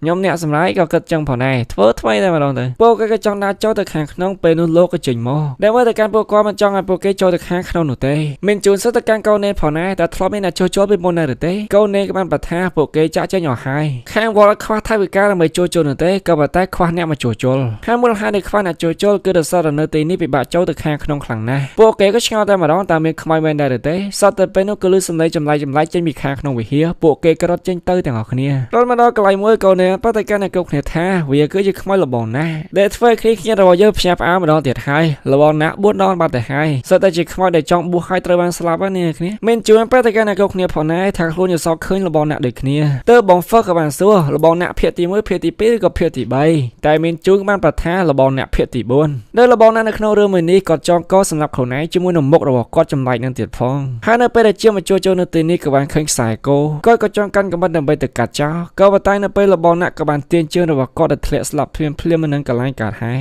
ពេលនៅមានជួនសាតបាននឹងឃើញការពីនៅពីក្មេងតែម្ដងដែលក្មេងព្រមនេះក៏ពាក់ស្រោមមកផងដែរហើយនេះគឺជាបង Perry ជាមួយនឹងបង Bonus ការពីនៅពីក្មេងចឹងហើយក្មេងព្រមនេះគឺជាមានជូនគេគឺជាមនុស្សតែម្នាក់គាត់ដែលនិយាយជាមួយនឹងក្មេងប្រុសពាក់ស្រោមមកក៏តែរសារពាក់ស្រោមមកពិបាកមើលផ្លូវខ្លាំងពេកទើបមានជូនការពីនៅគឺក្មេងប្រតិកម្មក្មេងប្រុសម្នាក់នឹងថាដោះមុខចេញទៅងាយស្រួលមើលក្មេងប្រុសម្នាក់ក៏សម្រេចចិត្តដោះមុខក៏ពិតទៅមុខរបស់គេគឺមានបញ្ហាដែលគេខ្លាចអ្នកផ្សេងប៊ូលីគេក៏តែមានជូនការនៅពីក្មេងមិនដូចជាអ្នកផ្សេងនោះទេគឺនៅតែឆ្លាញ់រាប់អានគេអញ្ចឹងតែការមកខាងបច្ចុប្បន្នវិញមានជូនប្រតិកម្មអ្នកគ្រប់គ្នាថាគេគឺជាមិត្តភក្តិរបស់ខ្លួនហើយនៅពេលឃើញមករបស់មានជូនខ្ញុំក៏បាននៅឃើញនៅកាហ្វេអុបប៉ាហេងកាហ្វេអុបប៉ាហេងមានរសជាតិឈ្ងុយឆ្ងាញ់ខ្លាំងមែនទែនសាកបានម្ដងក្នុងមួយឆាកជីវិតស្វាកម្មល្អហួសចិត្តកែវមានចំនួន5 ពណ៌ស្អាតជាងគេកម្មការសាររឿងវិញមានជូននៅពេលនេះចង់តែមើលភ្នូររបស់មិត្តភក្តិខ្លួនក៏តែមាននរណាគេជូនទៅនៅទេតែមានជូនក៏បានលុយមួយចំនួនទៅកាន់យឹមគេក៏ជូនទៅតែម្ដងហើយនៅម្លងពេលដែលពួកគេធ្វើដំណើរទៅភ្នូរមិត្តភក្តិរបស់មានជូនណត់គេមានអារម្មណ៍ថាឮសំឡេងអ្វីនិយាយមកកាន់គេទៀតហើយក៏តែគេរកប្រភពសំឡេងមិនឃើញនោះទេហើយនៅពេលនេះពួកគេក៏បានចូលមកដល់យឹមក៏បានឲ្យធំវិញសៃទៅកាន់មានជូនដើម្បីអុចលេងមិត្តភក្តិរបស់ខ្លួនផងដែរហើយនៅពេលដែលពួកគេកោតដីចេញពីរូបថតហ្នឹងទៅពួកគេសត្វតែមានអារម្មណ៍ថាធ្លាប់ឃើញមនុស្សម្នាក់នេះដែលមនុស្សម្នាក់នេះគឺនៅចង់បញ្ចប់នៃរឿងការវិភាគទី3នេះគ្នាគឺដូចគ្នាខ្លាំងមែនតើហើយនេះវាមិនជារឿងចៃដន្យនោះទេវាគឺជា ជាព្រមលិខិតនៅពេលជីត្រឡប់វិញបងបលូននៅពេលនេះមានអារម្មណ៍ស្រួលហើយក៏ខ្លាចខ្មោចតែនៅពេលនេះក៏ពុនសុំបញ្ជូនត្រឡប់ទៅបាងកកវិញតែសោះតែពេលនោះឡានរបស់ពួកគេក៏វាយកង់តែម្ដងតែពេលនេះពួកគេក៏ត្រូវឈប់ចំណែកបញ្ជូនគេក៏មានអារម្មណ៍ថានរណាគេហៅខ្លួនគេដើរទៅស្ងាត់តែម្ដងប្រាប់អាណានៃនោះទេឯបងបលូនជាមួយនឹងបងហ្វឺក៏ពុនឆ្លោះគ្នាពេលនៅណត់ក៏បានហៅបងទាំងពីរថាបាត់មានជូនមកទៅហើយពួកគេក៏បានតាមបញ្ជូននៅពេលនេះក៏ពោលទៅមកលោតទឹកលេងទៅវិញទំនេរខ្លាំងមែនតើណាបាគេក៏បានធ្លាក់ទឹកដោយពីការដើមរឿងរបស់យើងតែម្ដងហើយយើងក៏បានឃើញថាក្មេងព្រមអ្នកក៏ពុនទៅទាញជាងគេគាត់គឺជាមិត្តភក្តិរបស់មិញជូនកាលពីនៅក្មេងនឹងឯងឯណត់ក៏បានចូលទៅរកមិញជូនផងដែរក៏ប៉ុន្តែរកមិនឃើញទេចំណែកនៅខាងក្នុងទឹកវិញនាគយើងក៏បានឃើញនាគគេបានជួយមិញជូនរបស់យើងហើយនៅពេលដែលគេប្រែកាយទៅគឺជាបរិបម្នាក់នេះសោះតិចទៀតនេះគ្នានឹងហើយថាគាត់នឹងគឺជានរណាគេមិញជូនក៏បានដាច់ឡើងមកខាងលើវិញប្រហែលជាគាត់ជួយមិញជូនរបស់យើងមិញជូនក៏ដឹងខ្លួនដែលមិញជូនប៉ុន្តែកាន់តែគ្រប់គ្នាថាវាហាក់ដូចជាយល់សពអញ្ចឹងទៅបងហ្វោះវាយបងមលូនម្ដាយតែម្ដងបងមលូនគាត់ក៏ខឹងគេអ្នកយល់សពឲ្យវាយយើងធ្វើអ្វីវាយមិញជូនបានត្រឹមត្រូវរឿងក៏ផ្លាយនោះទេទៅពេលនេះពួកគេក៏ត្រឡប់ទៅវិញមិញជូនក៏ប៉ុន្តែនៅក្នុងបន្ទប់តែម្នាក់ឯងពេលនឹងសត្វទៅទ្វារក៏បើកធ្លាក់មុខមួយហើយនៅពេលដែលឃើញមុខមាននេះធ្វើឲ្យមិញជូនក៏បានឃើញកាលពីនៅក្មេងៗគឺគេគូម៉ាស់មួយនេះដើម្បីពាក់ជាមួយមិត្តភក្តិរបស់គេពេលឡើងក៏បានមកដល់បងមលូនក៏ប៉ុន្តែរៀបចំឲ្យបានដើម្បីទៅបាងកកវិញក៏តែមិញជូនក៏បានខកកដល់សារកតចង់ទៅជួយមិត្តភក្តិរបស់ខ្លួនតែបងមលូនក៏មិនយល់នោះទេតែជួយខ្មោចធ្វើអ្វីទៅគាត់ក៏ចូលទៅក្នុងឡានបាត់ទៅហ្វឺក៏គាត់មិនចង់ទៅផងដែរក៏ប៉ុន្តែគាត់ក៏ខ្លាចខ្មោចហើយណាមួយបលូនគឺជាមិត្តភក្តិរបស់ខ្លួនទៅមានសុំទៅតែប៉ុណ្ណោះផ្ញើណតឲ្យមើលមានជូនផងគាត់ក៏បើកចាក់ចេញទៅក៏តែនៅពេលដែលជិះតាមផ្លូវបងហ្វឺក៏បានឈប់ងល់ដែលបងហ្វឺស្ដឹងថាបងបលូនក៏គាត់មិនចង់ចាក់ចេញពីមានជូនដូចគ្នាក៏ព្យាយាមយកទៅកាន់បងជូនថាមិត្តភក្តិរបស់មានជូនក៏ជាមិត្តភក្តិរបស់យើងផងដែរឯងក៏ធ្លាប់ត្រូវបានគេបូលីដែរមែនទេទាំងផ្លូវកាយជាមួយនឹងផ្លូវចិត្តតែមិត្តភក្តិរបស់មានជូនក៏ត្រូវបានគេបូលីក៏ប៉ុន្តែគាត់អត់រងមាំដូចជាឯងនោះទេដូច្នេះហើយគេទៅទទួលរងភាពយុត្តិធម៌រហូតដល់គេស្លាប់យើងគួរតែជួយគេបើសិនឯងពិតជាខ្វល់មិត្តភក្តិរបស់ខ្លួនមានជូនពិតមែនឯងទៅជួយមិត្តភក្តិរបស់មានជូនដូចគ្នាក៏ខាងមានជូនជាមួយនឹងណតវិញនៅពេលនេះពួកគេបានចូលវិហារនឹងម្ដងទៀតហើយគឺចូលមកឲ្យខ្មោចលងនឹងឯងគ្មានបានការអ្វីនោះទេខ្មោចក៏ចេញលងហើយធ្វើអាប់ណតរបស់យើងមុនគេហើយនៅពេលនេះគឺវាក្បត់ស្ទើរតែបាក់កបាក់ចង្កេះទៅហើយខ្មោចរបស់អ្នកមួយនេះគឺលងតែថ្ងៃតែម្ដងពិតជាលងមើលខ្លាំងមែនតើនេះគឺជា Instagram របស់ខ្ញុំបាទបើសិនអ្នកគ្នាត follow នៅទេផ្លេចទៅ follow អ្នកមួយផងនេះគឺជាក្រុម Telegram របស់ខ្ញុំបាទបើសិនអ្នកគ្នាមិនតបានចូលនៅទេផ្លេចចូលអ្នកមួយផងចប់ពាណិជ្ជកម្មចោតការសាររឿងរបស់យើងម្ដងទេពេលនៅបង Follow ជាមួយនឹងបងមលូនក៏បានមកជួយទាន់ពេលលាល្មមទៅពេលនេះក៏ពុនតែព្យាបាលខ្លួនហើយឯបងភៀវរីវិញមើលតែខ្នងរបស់មានជូននៅទេស្រឡាញ់គេតែម្ដងមានជូននៅពេលនេះក៏បានសុំទោសបងមលូនតែបងមលូនគេកាន់តែសុំទោសខ្លួនកាន់តែងធ្វើដោយប្រពន្ធគេអញ្ចឹងបងហ្វះគាត់និយាយអញ្ចឹងពេលនៅបងភៀវរីបានសួរទៅកាន់មានជូនតែចង់ពាក់ព័ន្ធជាមួយនឹងខ្មោចធ្វើអ្វីខ្ញុំលើថាខ្មោចរបស់អ្នកហ្នឹងគាត់តាន់ខ្លាំងណាស់សម្បីតែមិត្តភក្តិជិតស្និទ្ធរបស់គាត់ក៏គាត់សម្លាប់ផងដែរមានជូនក៏បានប្រថារសារខ្ញុំចង់ជួយគេមានឈ្មោះថាទីនទើបដល់ក៏បានសួរទៅកាន់កូននេតែម្ដងតែហេតុវាទីនសម្លាប់ខ្លួនឯងកូននេនក៏បានប្រថាទីនគេចង់បួសទីនគឺជាមិត្តភក្តិរបស់មានជូនដោយគេចាំបានស្បង់យីប៉យកទៅបួសក៏ប៉ុន្តែគេរត់បួសនោះទេបើរំអ្នកហ្នឹងនិយាយឌឺដងមើលមុខមាត់គេអញ្ចឹងណាទើបគេបានគាត់ទៅខ្ទប់ជាមួយនឹងឆ្នាំងគាត់ក៏កាន់តែមើងងាយគេទៀតហើយទើបទីនក៏បានប្រតិកម្មបរំអ្នកហ្នឹងថាថ្ងៃណាមួយខ្ញុំនឹងធ្វើឲ្យលោកគ្រប់ដល់បាតជើងរបស់ខ្ញុំទីនគេក៏បានចាក់ចេញទៅហើយនៅពេលនេះគេកំពុងតែដេកសម្លៀកបំពាក់សម្រាប់ខ្លួនឯងគេធ្វើមុខសម្រាប់ខ្លួនឯងទៀតផងគឺគេនឹងចង់មកបួសខ្លួនឯងតែម្ដងគេបានសុំលបងនៅក្នុងវត្តផងដែរក៏តែលបងក៏បដិសេធមិនមែនដោយសារតែរូបរាងរបស់គេនោះទេក៏តែដោយសារចិត្តគំនិតរបស់គេការពិតទៅទីនគេចង់បួសនោះទេគឺគេក៏ចង់ធ្វើជាប្រសងហើយឲ្យគ្រប់គ្នាទៅឆ្លប់មើលងាយគេគ្រប់ដល់បាតជើងរបស់គេតែប៉ុណ្ណោះចឹងហើយបានជាលបងប្រតិកម្មគេថាមុននឹងឯងចង់ឲ្យគេគ្រប់ឯងទៅតែចេះគ្រប់ខ្លួនឯងសិនក៏តែទីនគេចូលស្ដាប់ដើម្បីពិចារណានៅទេគេស្ដាប់ដើម្បីប្រតិកម្មតែប៉ុណ្ណោះនៅពេលនេះក៏បានកោសក់ខ្លួនឯងគឺគេបានបួសខ្លួនឯងហើយក៏បាននិយាយថាហេតុអ្វីជាខ្ញុំកើតមកជាមួយនឹងភាពពិការបែបនេះសូម្បីតែពុទ្ធសាសនាស្អប់ខ្ញុំដែរមែនទេពេលនេះខ្ញុំនឹងសម្រេចចិត្តដោយខ្លួនឯងបើសិនខ្ញុំមិនអាចគ្រប់គ្នាគ្រប់ខ្ញុំក្នុងនាមជាលោកបានទេខ្ញុំនឹងធ្វើគ្រប់គ្នាគ្រប់ខ្ញុំនៅសារភាពភ័យខ្លាចគេបានពាក់មុខពាក់ស្នៀមពាក់រួចហើយក៏ចងកស្លាប់ភ្លាមមិននឹងកន្លែងកើតហើយចោលតាមពេលនឹងមកនៅពេលដែលមាននរណាគេមកបំបួសគឺទីនគេនឹងចេញលងហើយគេតែនៅប្រតិកម្មអ្នកគ្រប់គ្នាការថ្វាយបង្គំគេដល់បាតជើងភ្លាមអ្នកភូមិអ្នកផងក៏ររឿងលបងផងដែរដែលសារនៅពេលនេះក្នុងភូមិរបស់ពួកគេមានខ្មោចដែលមានយំមកហើយតែនៅពេលនេះនៅតែមានដដែលគឺមិនទាន់កាត់ដាច់ស្រេចឡើយតែនៅពេលនេះគ្នារបស់យើងក៏សម្រេចចិត្តថានឹងជួយទីនតែម្ដងតែដើម្បីជួយទីនបានលោកតាតែពួកគេដឹងច្បាស់អំពីទីនសិនហើយគ្មាននរណាគេដឹងច្បាស់ជាងយឹមជាមួយនឹងកូននេនទេតែពួកគេក៏នៅលើសំណួរនឹងភ្លៀងក៏កវីក្បាលគ្រប់គ្នាបាត់ទៅហើយគឺចង់ជួយខ្លាចខ្មោចលងបងមកលោកក៏បានសួរទៅកាន់ភេរីជាមួយនឹងបូននៅផងដែរតើពួកគាត់ មានអ្វីត្រូវប្រាប់មកកាន់គ្នាដែរទេដែលសារពួកគាត់នឹងឲ្យបូលីទីនតាំងពីនៅពីក្មេងបូននៅជាមួយនឹងភារីក៏បានប្រថាគាត់តែនិយាយឌឺដល់លេងតែប៉ុណ្ណោះអត់បានធ្វើឲ្យផ្លូវកាយអ្វីនោះទេទើបបងហ្វធ្វើការបដិទៅកាន់ពួកគេថាអសើមានគេនិយាយអញ្ចឹងមកដាក់ខ្លួនតែខ្លួនមានអារម្មណ៍យ៉ាងណាដែរអាពាសម្ដីទាំងអស់នឹងឲ្យទៅធ្វើឲ្យមានមនុស្សស្លាប់កូននេបានប្រតិកម្មបូននៅជាមួយនឹងបងភារីដូចគ្នាថាពួកគាត់កែប្រែចរិតនៅពេលនេះមិនទាន់ហួសពេលនោះទេអូខេនៅពេលនេះក្រុមគ្នារបស់យើងក៏ចាប់ផ្ដើមចេញបេសកកម្មតែម្ដងចែកគ្នាធ្វើដោយក្រុមរបស់បងបលូននៅពេលនេះកំពុងទៅភ្នូររបស់ទីនចំណែកណតជាមួយនឹងមេនជូកំពុងទៅមកផ្ទះរបស់ទីនពួកគេប្រាច់សោហើយកឡើងទៅខាងលើមកដើម្បីឲ្យតែខ្មោចលងតែប៉ុណ្ណោះទូអង្គងងមែនតើតែម្ដងដែលអ្នកដែលពិបាកជាងគេនោះគឺយឹមជាមួយនឹងកូនេនពាក់មួយស្វាតភាពមកទៀតផងគឺចូលមកក្នុងវិហារដែលនៅពេលនេះពួកគេទៅកាត់ខ្សែចងកយឹមជាអ្នកឡើងទៅខាងលើតែពេលនៅសតបានឃើញខ្មោចធ្វើឲ្យកូនេនផិតភ័យខ្លាំងទាញឈើនឹងមកតែម្ដងដែលធ្វើយឹមនៅពេលនេះគឺមានខ្សែតោនតែប៉ុណ្ណោះអត់មានអ្វីត្រជើងរបស់គេទៀតនោះទេកូនេនក៏រត់មកវិញហើយនៅពេលនេះក៏ចុះរត់ទៅទាំងអស់គ្នាកាលខាងណាជាមួយនឹងមានជឿនវិញនៅពេលនេះរត់តាមពីភ្លឺរហូតដល់យប់តែម្ដងហើយនៅពេលនេះពួកគេក៏បានឃើញនំរយហើយគឺឃើញអក្សររបស់ទីនដែលគេបានសរសេរថាអ្នកចាក់ចេញពីខ្ញុំមានជឿនក៏បានសម័យកាលនៅក្មេងក៏បានប្រតិកម្មទីនថាឯងទៅតែហ៊ានក្លាហានជាមួយនឹងអ្នកគេដែលធ្វើបាបឯងហើយបើសិនជាឯងមិនហ៊ានប្រឆាំងជាមួយនឹងគេវិញនោះទេសរសេរឈ្មោះរបស់ពួកគេចំណាំនៅពេលដែលចាប់ឆោមមានមួយនេះខ្ញុំនឹងត្រឡប់មកវិញសងសឹកចំនួនឯងដែលនេះគឺជាការសន្យារបស់មានជឿនជាមួយនឹងទីនដែលពេលនឹងមានជឿនក៏បានឃើញឡាមកជាដែលពួកគេលេងតាំងពីក្មេងផងដែរឡាមកជាក៏ស្ទើរតែមានចលនាតែម្ដងធ្វើពួកគេកាន់តែផិតភ័យហើយមានជូនក៏អោនមើលនៅពេលនឹងក៏ត្រូវបាននរណាគេនៅទេទាញគេចុះទៅខាងក្រោមចំណែកខាងគ្នាបងបលូនវិញនៅពេលនេះជិះដល់ភ្នូររបស់កូនទីនហើយពួកគេក៏ទាញសារសរបស់ទីនមើលទៀតផងតនេខ្លាំងមែនតើតែម្ដងតែសោះទៅពេលនឹងក៏មានទឹកជាច្រើនចេញមកពីខាងក្នុងភ្នូរឯមានជូននៅពេលនេះក្បាលរបស់គេជិតត្រូវកង្ហាលហើយណត់បញ្ញារកកន្លែងបិទកង្ហាលផងដែរតែនៅពេលដែលគេចុះមកដល់ខាងក្រោមបានជួយជាមួយនឹងកូនក្មេងដែលនៅពេលនេះគ្នារបស់យើងទៅពីនេះកំពុងសឹកក្នុងស្ថានភាពគ្រោះថ្នាក់ហើយតែក៏ស្នាល្អដែលបរិះម្នាក់នេះគឺមកទៀតហើយដែលគាត់គឺជាអ្នកតែតែមកជួយពួកគេរហូតហ្នឹងដែលយើងអត់តនៅទេថាគាត់គឺជានរណាគេតិចទៀតបានដឹងចំណែកខាងបងភារីវិញនៅពេលនេះក៏បានធ្លាក់ចូលទៅក្នុងទឹកនឹងតែម្ដងបូននៅក៏បានសាយហើយគាត់ត្រឡប់មកវិញដែលសារក៏អត់មានប្តីនោះទេក៏បញ្ញាប់ស្លាប់ខ្លាំងពេកបូននៅក៏បានចុះទៅខាងក្នុងទឹកដើម្បីរកបងភារីតែម្ដងឃើញពួកគេកំ ប្លែងពិតមែនតែពួកគេមិនមែនជាតារាកំ ប្លែងនោះទេដើម្បីទៅមិត្តភាពមិត្តភ័ក្តិរបស់ខ្លួនគឺលោតចុះទៅតែមិនខ្លាចស្លាប់ឯបងហ្វឺជាមួយនឹងបងលូននៅពេលនេះក៏ពន្ធរត់ចោលគ្នា